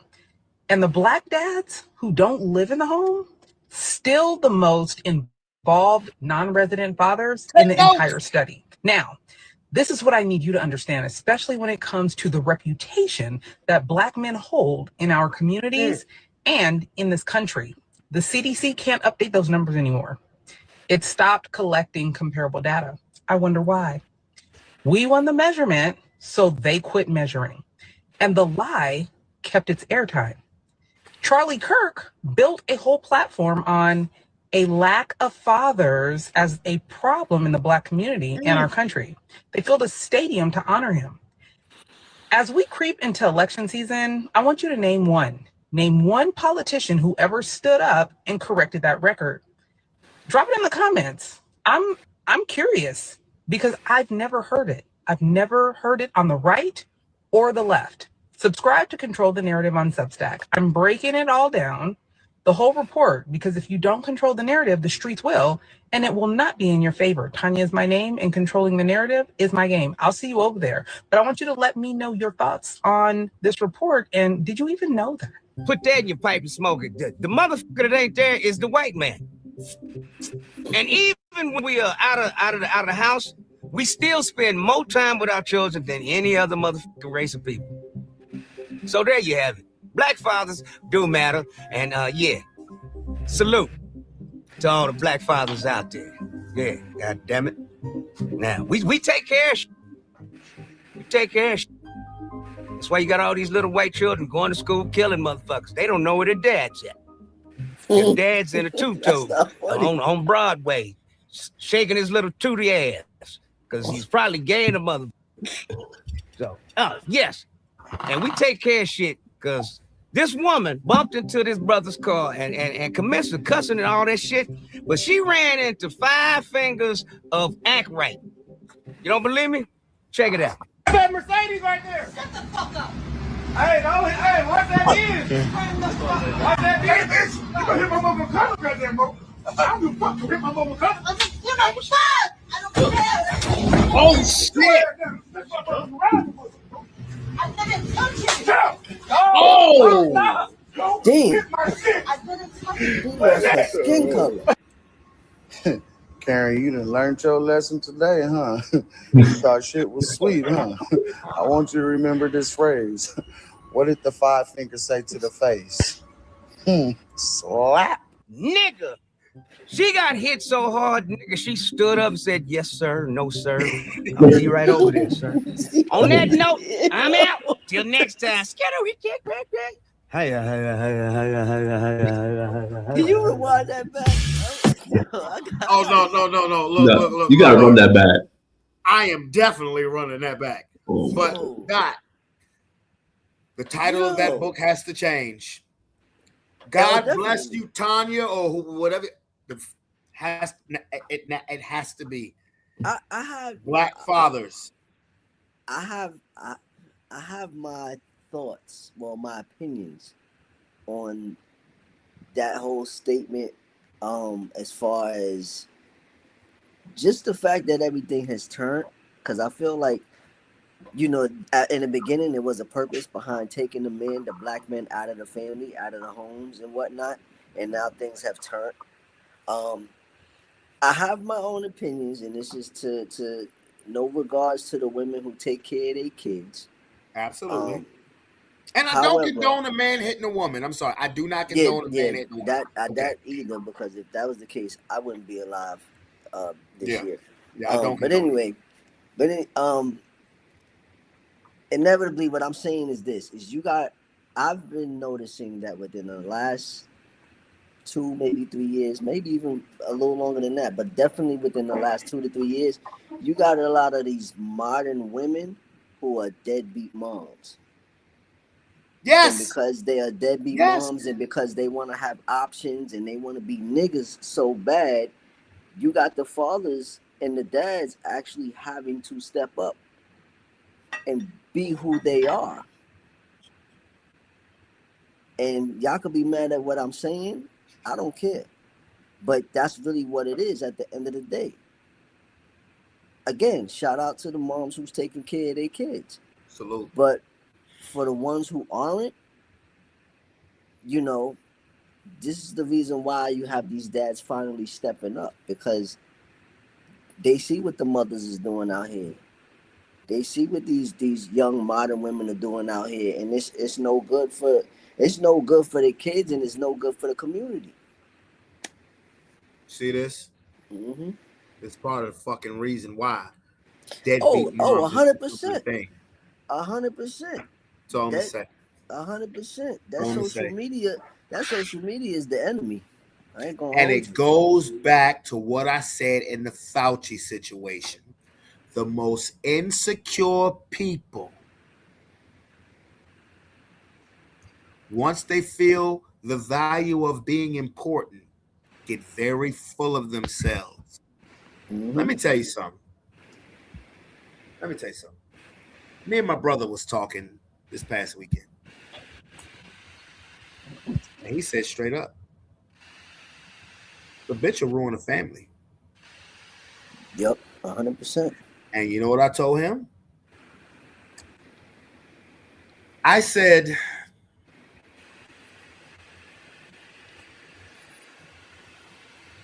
a good teammate will sacrifice for the good of the team. A bad teammate will sacrifice their team for the good of themselves. How many times have you heard a woman say in a co-parenting or relationship, whatever, say we're supposed to be a team? Are we? Because if you're supposed to be a teammate, but you're that insecure person who wants somebody from the outside has made you feel full of yourself, then all of a sudden you will sacrifice the team for your own shit. Yep. That title has to change, my boy. It has to be Black fathers now, value or not, because those numbers to me were staggering, and I apologize to my fellow. Well, you know what? No. You know why I can't apologize? Because how many Black mothers out there follow the fucking narrative that's trying to be pushed by trying to make Black fathers look bad? Oh, it's a lot of them. Whether it's on social media, whether it's on reality TV, the attention of an absent Black father is 10 times justified by the inactivity of any other ethnicity of fathers in their kids' life. I didn't know those numbers we just heard. I didn't know that because we're not supposed to. Mm-hmm. It's only supposed to be us who's the deadbeat dads. Man, fuck y'all. Mainstream media, and fuck y'all to the motherfucking bitches out there who feed into that shit. And I say bitches because real women won't do that shit. Also, real women won't become deadbeat moms or won't become motherfuckers who put their own personal shit ahead of the team. Mm-hmm. Or moms who just make it, or moms or women in general who try to paint themselves as a motherfucking victim when you actually out there being Karens or Black Karens or Hispanic Karens or whatever. Give a fuck. 100%. Leisha, you know I'm not talking to you because I know your situation. You's a real one. 100%. This is the season of victimhood for a lot of these females. You ain't never lied about that.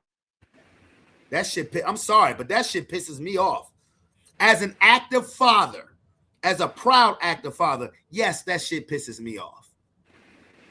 That does piss me off. And yes, and we running that one back. Mm-hmm. And you know what's crazy? I'm not even an active, I guess you could call it stepfather or whatever term you want to use, but it still pisses me off too. You know what I'm saying? Because even like what you just said, you got these women out here that they will, for their own selfish reasons, fumble the whole family. Just because they want another nigga that's gonna pay him more attention temporarily. And a lot of that comes from this. Yep. Or either, and this is a part of it. Insecure motherfucker. It's that, but it's also the single women who actually want other women to be single as well. That sounds like misery loves company. Right, yes, that misery loves company, and they not recognizing that. They not seeing it that, these women are really telling y'all to be single because they're single, because they're miserable. They want y'all in the same boat. Bruh, like I said, a good teammate will sacrifice for the team, for the betterment of the team. 100%. 100%. The teammate who realizes that there's the ME in team will sacrifice the team. Go ahead, Hampton. I'm sorry, buddy. Sorry, bro. No, you good. You good. No, what you saying? What you got? I mean, I can't really speak because I'm not a father like you, but I do feel that same sort of like that fathering presence, like even like just dealing with these kids. Like I may not be like an actual father to them, but like a lot of them do see me like as a role model, and it's just like that stuff. Like still like it does hit like very much very different. It's just like, yes, I'm not like your actual father. I'm not being like a stepdad, but like for someone like these single parents, it's just like I'm like an actual positive male figure that they have in their life. I'm like, I mean, I do not take that for granted, like at all. Like I may only see your child for like 30 minutes or like an hour out of the week, I'm going to make sure like they can get everything that I could possibly get out of them in like that hour that I'm with them. So. You know, the craziest part about this is that the moms have such an influential role that even when they're not doing all that they should be doing, they can make the kids believe that they are, and still take a good father for granted. And I'm not talking about black father. I'm talking about any ethnicity of dad. I've seen it happen on all levels as far as ethnicity. That's how much of an influence the mom plays. I could go a lot deeper, but I'm not. That's a whole nother. Yeah, I could go a whole lot deeper, but I'm not. I'm just gonna leave that at that. But I am definitely gonna run this one back. Than Latino dads, than any other mother. 70%. That's how many black fathers are living with their kids right now. Bathe them, dress them, diaper them every single day. It's higher than white fathers. It's higher than Hispanic fathers. Homework help every day? Black fathers, 41%. White fathers, 28%. That's not a meme. It's not just me running my mouth. That's the CDC record. It was published in 2013, 13 years ago. And the black dads who don't live in the home, still the most involved non-resident fathers in the entire study. Now, this is what I need you to understand, especially when it comes to the reputation that black men hold in our communities and in this country. The CDC can't update those numbers anymore. It stopped collecting comparable data. I wonder why. We won the measurement, so they quit measuring. And the lie kept its airtime. Charlie Kirk built a whole platform on a lack of fathers as a problem in the black community. He don't know. in He our ain't no country. shit. They filled a stadium to honor him. As we creep into election season, I want you to name one. Name one politician who ever stood up and corrected that record. Drop it in the comments. I'm curious because I've never heard it. I've never heard it on the right or the left. Subscribe to Control the Narrative on Substack. I'm breaking it all down, the whole report, because if you don't control the narrative, the streets will, and it will not be in your favor. Tanya is my name, and controlling the narrative is my game. I'll see you over there. But I want you to let me know your thoughts on this report. And did you even know that? Put that in your pipe. Before we go to that other part of the video, which again I don't condone, as much as I love and champion, as much as I champion Barack Obama for becoming the first black president, let me ask a question: during his term, did you ever hear him stick up for black fathers? Did you ever hear Joe Biden stick up for black fathers?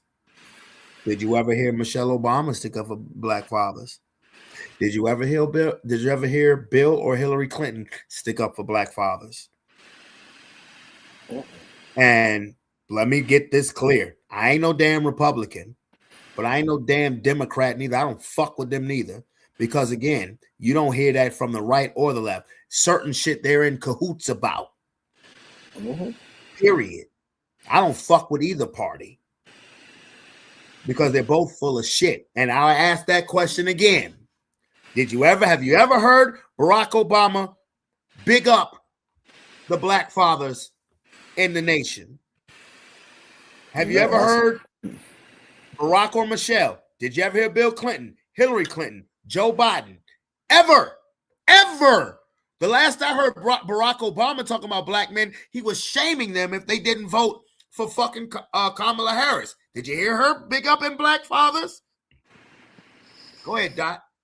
I was just gonna simply say that's because Barack was too busy being the black father for the world. They was loving everything he was doing. He was too busy being the black father for the world. That's one man. They loved what he was doing so much so that they was like he couldn't do no wrong. Yeah, he became Bill Cosby on a presidential level. Yeah. That's one person. Yeah, that's one dude. Yeah. But again, go ahead. Go ahead, Scott. I'm sorry. Go ahead. I'm sorry. No. Go ahead. I mean, to my knowledge, no, I haven't really heard any speaking of like I guess like specifying, black fathers, but like, no, like it's almost like it was more like if I had any knowledge of like past, it was more like a gray area, but never like physically verbatim, like stating like, oh, basically uplifting Black fathers. So, yeah. Ooh, about to say something that's about to touch a nerve in this motherfucker. Allegedly. Oh boy, this alcohol is working tonight. With all due respect, I ain't never heard nobody on the left big up the Black father who handling his business. But I definitely heard them big up a gay athlete who came out and said they were gay in their perfection. Oops. That's a whole nother ball It ain't game. no allegedly to that fucking shit. That's a whole nother ball game. Yeah, motherfucker, I said it. That's a different lane right there. Yeah, motherfucker, I said it. We don't got enough time to talk about that. Oh, I got plenty shit, nigga. I ain't got no time limit on this shit. Yeah, motherfucker, I said I'm gonna say it again. I ain't heard nobody bigging up a Black father or Black fathers who handle their business, but we put it on the forefront when a gay athlete came out and said that they was gay in the middle of their profession. No disrespect to them, none whatsoever. But how is that more important than the narrative that Black daddies are absent when that's not true? She said that research has been since 2013. Huh? Ain't that a bitch? Who was president in 2013? What administration was in 2013? Yeah, y'all don't have to say nothing because we know. And I ain't trying to poo-poo on him as president because I'm happy. Shit, voted for him twice. But what I said is not, what I just said is not unfactual at all. That's why I ain't saying allegedly shit. Yeah, I said it. You know what the new smoke world, it. The mother. What you say? agenda is. So you know what the new world order agenda is, man. Well, hey. I'm a proud Black dad. That's what I'm gonna say. But it ain't there is the white man. And even when we are out of the house, we still spend more time with our children than any other motherfucking race of people. So there you have it. Black fathers do matter, and yeah, salute to all the Black fathers out there. Yeah, god damn it. Now we take care of shit. We take care of shit. That's why you got all these little white children going to school killing motherfuckers. They don't know where their dad's at. Your dad's in a two-toe on Broadway, shaking his little tooty ass, because he's probably gay in a mother. So, yes. And we take care of shit, because this woman bumped into this brother's car and commenced to cussing and all that shit, but she ran into 5 fingers of act right. You don't believe me? Check it out. That Mercedes right there. Shut the fuck up. Hey, watch that is. Watch that is. Hey, bitch, you better hit my mama cousin, goddamn, bro. I don't give a fuck to hit my mama cousin. You know, shut. I don't care. Get your ass down. Let's fuck up the ride, bro. I didn't touch it. Shut up. Oh, stop. Don't hit my shit. I didn't touch it. What is that? Karen, you done learned your lesson today, huh? You thought shit was sweet, huh? Yo, I want you to remember this phrase. What did the 5 fingers say to the face? Slap. Nigga. She got hit so hard, nigga, she stood up and said, yes, sir, no, sir. I'll be right over there, sir. On that note, I'm out. Till next time.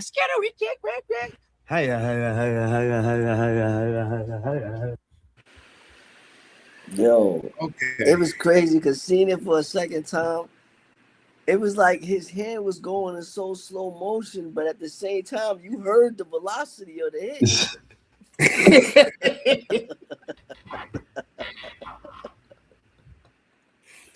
Okay, Yo, now he look. got some sense knocked into her. Look. The coins got knocked out, but the sense came back. He said the coins got knocked out. Shut the fuck up. Oh, you This nigga turned into a Mario or a Sonic game. Oh, I'm thinking about Sonic and hit bang all the fucking Yeah. God damn. Look. I know it's quarter after 12. Mm-hmm. Do y'all want to do the second video or y'all done and I can do the second video on Monday? Let me know. Well, see, I'm gonna call it a night, man, because I gotta work tomorrow. So, well, today. All right. Let's save it for Monday then. Yeah, see, we doing shit. I'm just saying though. But look, I mean, again, like you know, I'm gonna call shit for what it is, you know, and let's, you know, if niggas flag me or whatever, I don't care because I'm not making no dough off of this shit anyway. Mm-hmm. I made a little money off of TikTok Live, but I'm not compromising me or my integrity for no dollars because I have too many outlets of income anyway. Mm-hmm. You know, so you know that shit. Hearing that shit, I'm gonna turn that what I just saw from that chick. I'm gonna turn that into a YouTube short because that's wild. That's wild, and the fact that comes from a woman is even more refreshing to me because it lets me know that there are women out there who get it. Yeah. Oh yeah. Listen. It's a whole. It's. I won't say a whole string of women, but there's a nice little portion of women that I've been noticing, like upon watching some YouTube videos, that they getting it. They get it. They see it, and they even speaking on it. You know what I'm They saying? try to silence those women on our behalf. They try to silence those women though. Yeah, that should be try wild, to. bro. That should be wild. They try to. And I ain't talking about my ride or die chicks, man. I ain't talking about them. I'm not talking about my ride or die chicks because they are priceless. Mm-hmm. But to those fair weather chicks, those easily influenced chicks, those I'll do whatever to make a bag, including selling out my family or whatever chicks. Mm-hmm. Hey man, they same for you. But what y'all boys got planned for tomorrow or today? Or you just said Dot, you got to work. Yeah, I gotta what about work. you, Anthony? I got a little bit of work to do too as well. You said you was off. I wasn't, and then we got hit up with some stuff, so I got a little bit of work tomorrow now. Damn, because I'm trying to hoop in the morning or this morning. What time? I start working at 10. God damn, you suck. What time you get off? It depends. So the Henrico City Public Schools, they're having their back to school kickoff tomorrow. I heard about that. Where's that? I heard about it. And at the Henrico Sports Center, and I got invited to come out and speak to the kids. Near VCC? Oh, you making a speech tomorrow? Well, not like a speech, but like I'm gonna set up like a booth, and like elementary, middle school, and high schoolers are all welcome. So I'm gonna be talking to them. So you say you're starting at 10? Mm-hmm. You need a hand? You need a hand? You want to hold me out? I mean, I'll take it because like I was gonna be going out by myself. My boss was like, he gave me like the stuff to go, but like I was just gonna be there by myself. But yeah, if you want to pull up, yeah. Depends on how hungover I am. I'm just fucking with you. But for one, you said Henrico City. We're Henrico County. Get it right, boy. Hey, I'm just going off of what he put on my calendar. Well, tell your manager, get it right, boy. So, I'm only saying that because you only like that. That's only like 10 minutes away. But you said at 10 o'clock in the morning. That's just when I start. Like, I'm probably gonna be there. I'm gonna be there at least until 1 o'clock. And then after 1 o'clock, if it starts dying out, or like it looks like it's more middle and high schoolers, I might start cleaning up around then. I really can't ball till past like 12, maybe one at the latest, because no, really about 12:30, because Ro got to be to work at 2. I got to go to the barbershop at 2:30. But we still having a game night though. You know. Oh yeah, for sure. Like I'm definitely being done. God, you can pull up too for that if you want to, bro. Tomorrow, well, I guess later on tonight at the crib, we having a game night. If you play video games, okay. Or even if you just want to kick it, you can pull up. Because I'm doing that. I'm really starting that. I'm gonna start that at around like 6 o'clock because last time we had a game night 2 weeks ago. It started at 8 and we finished till like 2:30 in the morning. And I can't do all that because I got to sing at church Sunday. And I'm gonna be there at 6 o'clock this time. Yeah, be there at 6 o'clock because the latest I'm going is 10 because I know I got to be at church. The latest I could be at church Sunday is 8:15. So yeah, I ain't gonna make that this time around because I'm serving at church on Sunday in the morning. No, I'm talking about tomorrow. No, I know, but I'm saying okay. Like, even tomorrow with work, my latest pickup is around like 10. So you at the limo? Yeah. I got you. Yeah. So I ain't even gonna be able to make that. No, it's all good. No, it's definitely all good. But I will just put it this way: if I'm up, which usually I do get up because I know it's 12:20. I'll probably be up for at tops another hour, and even then, I'll probably still get up by like 9 o'clock. Yeah. If I'm up around that time, the kids ain't gonna be up. I promise you that. Even though I don't know, it's quiet up there. Like I wore their ass out. It's quiet up there, so they may. I mean, I don't know, but if I'm up around that time, I don't mind pulling up. All right. Especially with something like that, because I like doing the positive shit. You know what I'm saying? Mm-hmm. I ain't wearing no county shirt though. I promise you that. No, you don't need to do that. You good. I'm gonna wear the "Ain't That Your Mama" shirt where they flicking people up. No, I'm just playing. I ain't gonna do that either. I have a shirt like that. I know. But yeah, I'm gonna just set me up like a little booth. I got some posters, mini flyers, some stickers, some stamps, and then I'm also gonna bring like 2 little soccer goals too. And then like if anyone wants to just come by to score free? a couple It don't goals, cost to get in. It'll be free. That's what's up. That's what it is. So that's what I'm talking about. All right, brothers. Well, I'm gonna call this a night. This has been fun, inquisitive, and definitely. I didn't come on last Monday just because, but I will come on this next Monday, and we will go over this next video, but also, just to check how everybody's weekend was, and again, I'm unapologetic about my stance as far as the value of fathers. I got you, baby. I'm gonna hit you up.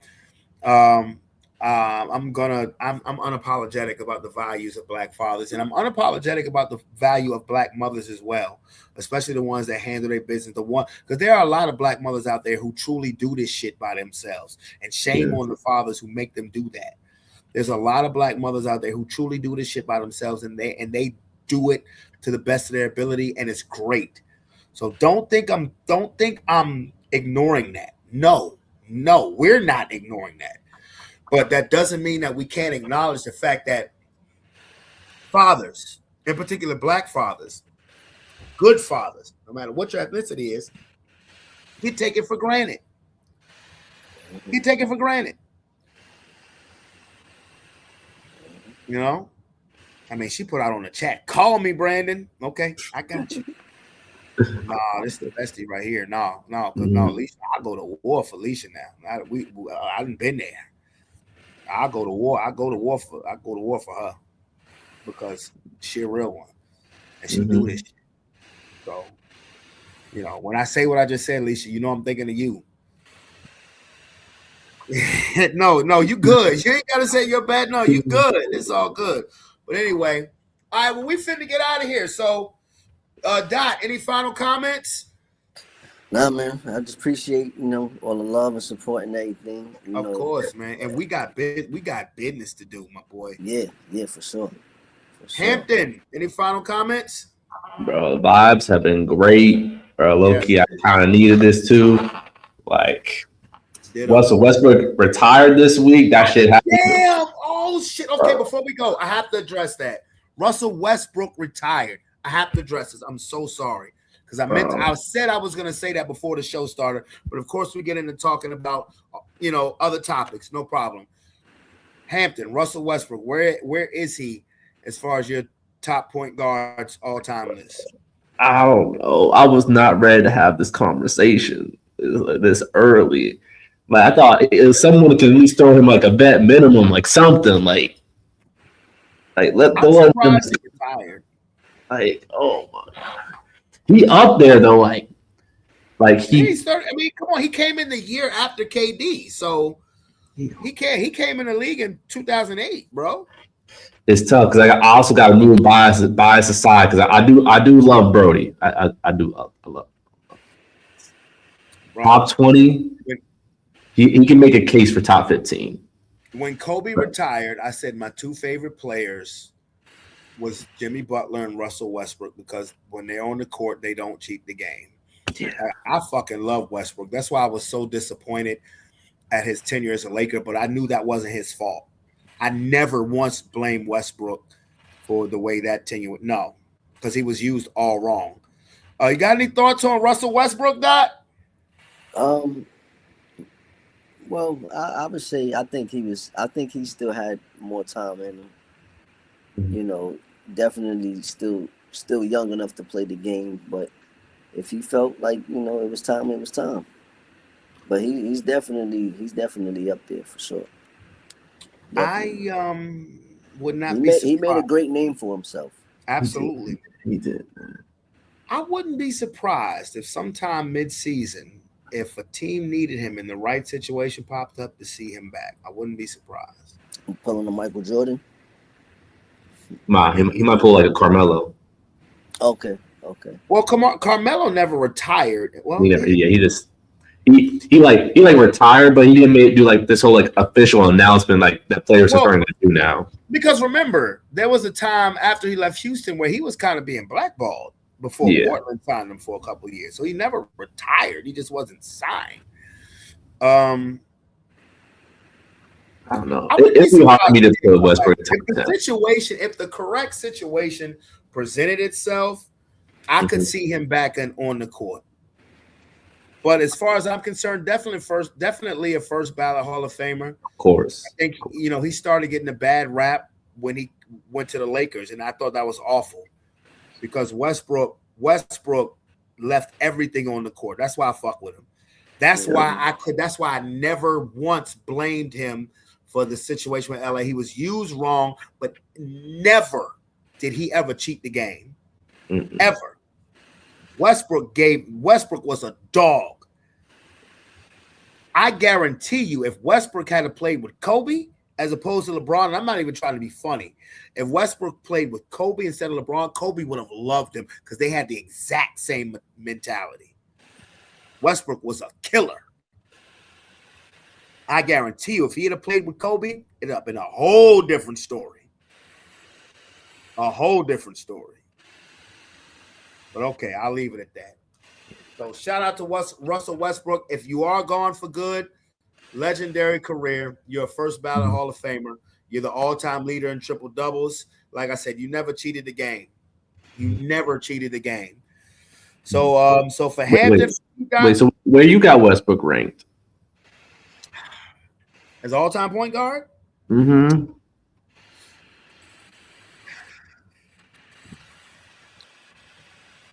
I can't put him top 5 because to me, of course, I'm a Laker fan. Magic's the GOAT. Okay. Steph Curry, even though I don't really think Steph Curry's a point guard, he's a shooting guard. He's a shooting guard masquerading as a point. Isaiah Thomas, Oscar Robertson.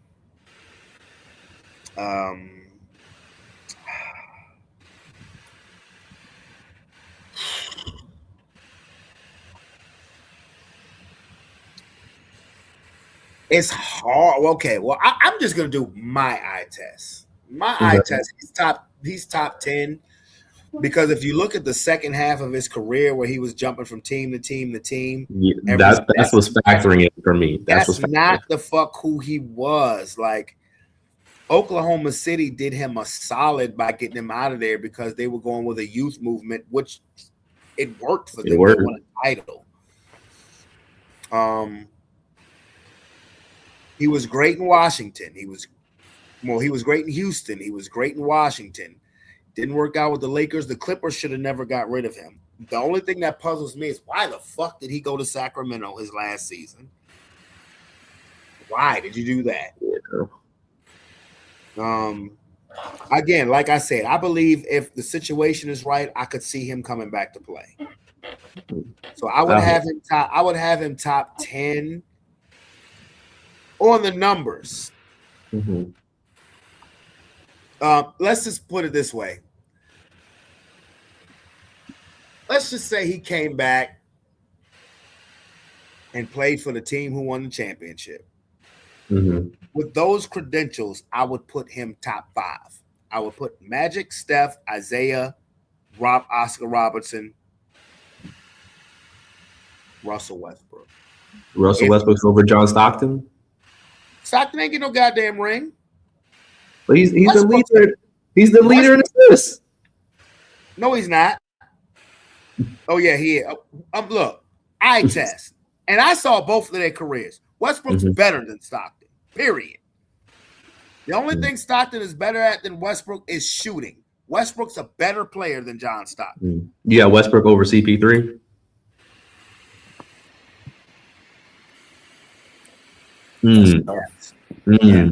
Yes. Really? Yes. Because Westbrook can do more. Westbrook's a better defender. He's a better athlete. Only thing CP3 does better than Westbrook. Ooh, this is tough.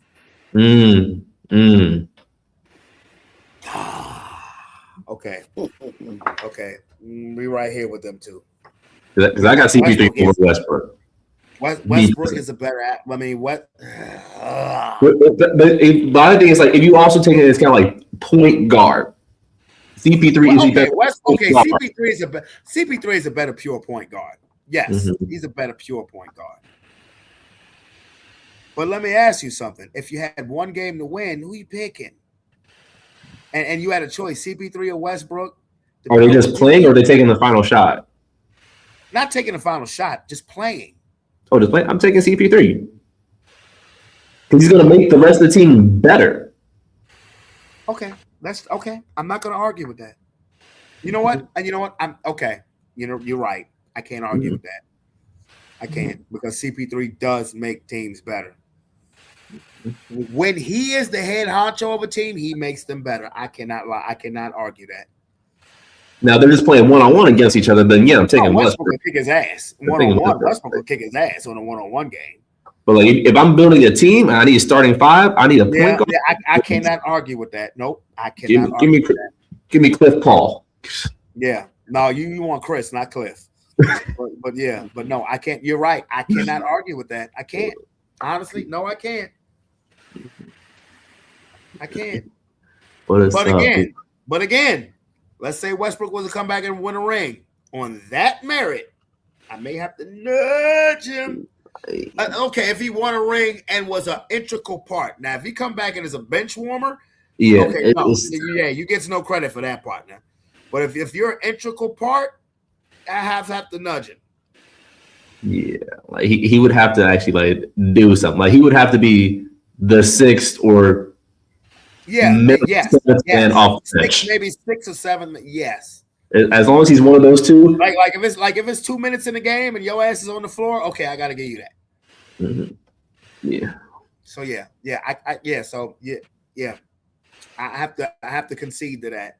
Yeah, because you're right. Because I was the main nigga screaming, particularly that bubble year when they were traded for each other. Literally. Yep, traded for each other. Yep. And OKC wasn't supposed to do shit, and Chris Paul dragged them to the playoffs, and then the following season took Phoenix to the finals. That season he took Phoenix to the finals. I was on the podcast saying, "Yo, Chris Paul is the MVP. Fuck that shit." Yeah, and then the rest of the team let him down. Yeah. Well, Chris Paul didn't show up the last 2 games of that final series neither. But I mean, fuck. Neither did the rest of the team. Booker did, but But Giannis was the Bucks were better. It's just that simple. The Bucks were better. Giannis also dropped 50 on him, so he dropped 50 on him on a closeout game. Can't do nothing about that. So anyway, all right, fellas. For your boy Brandon Bravon Towns, for P. Dot for Hampton. This is Sports Plus Life. We out this bitch. Peace. Love y'all. We'll see you guys on Monday.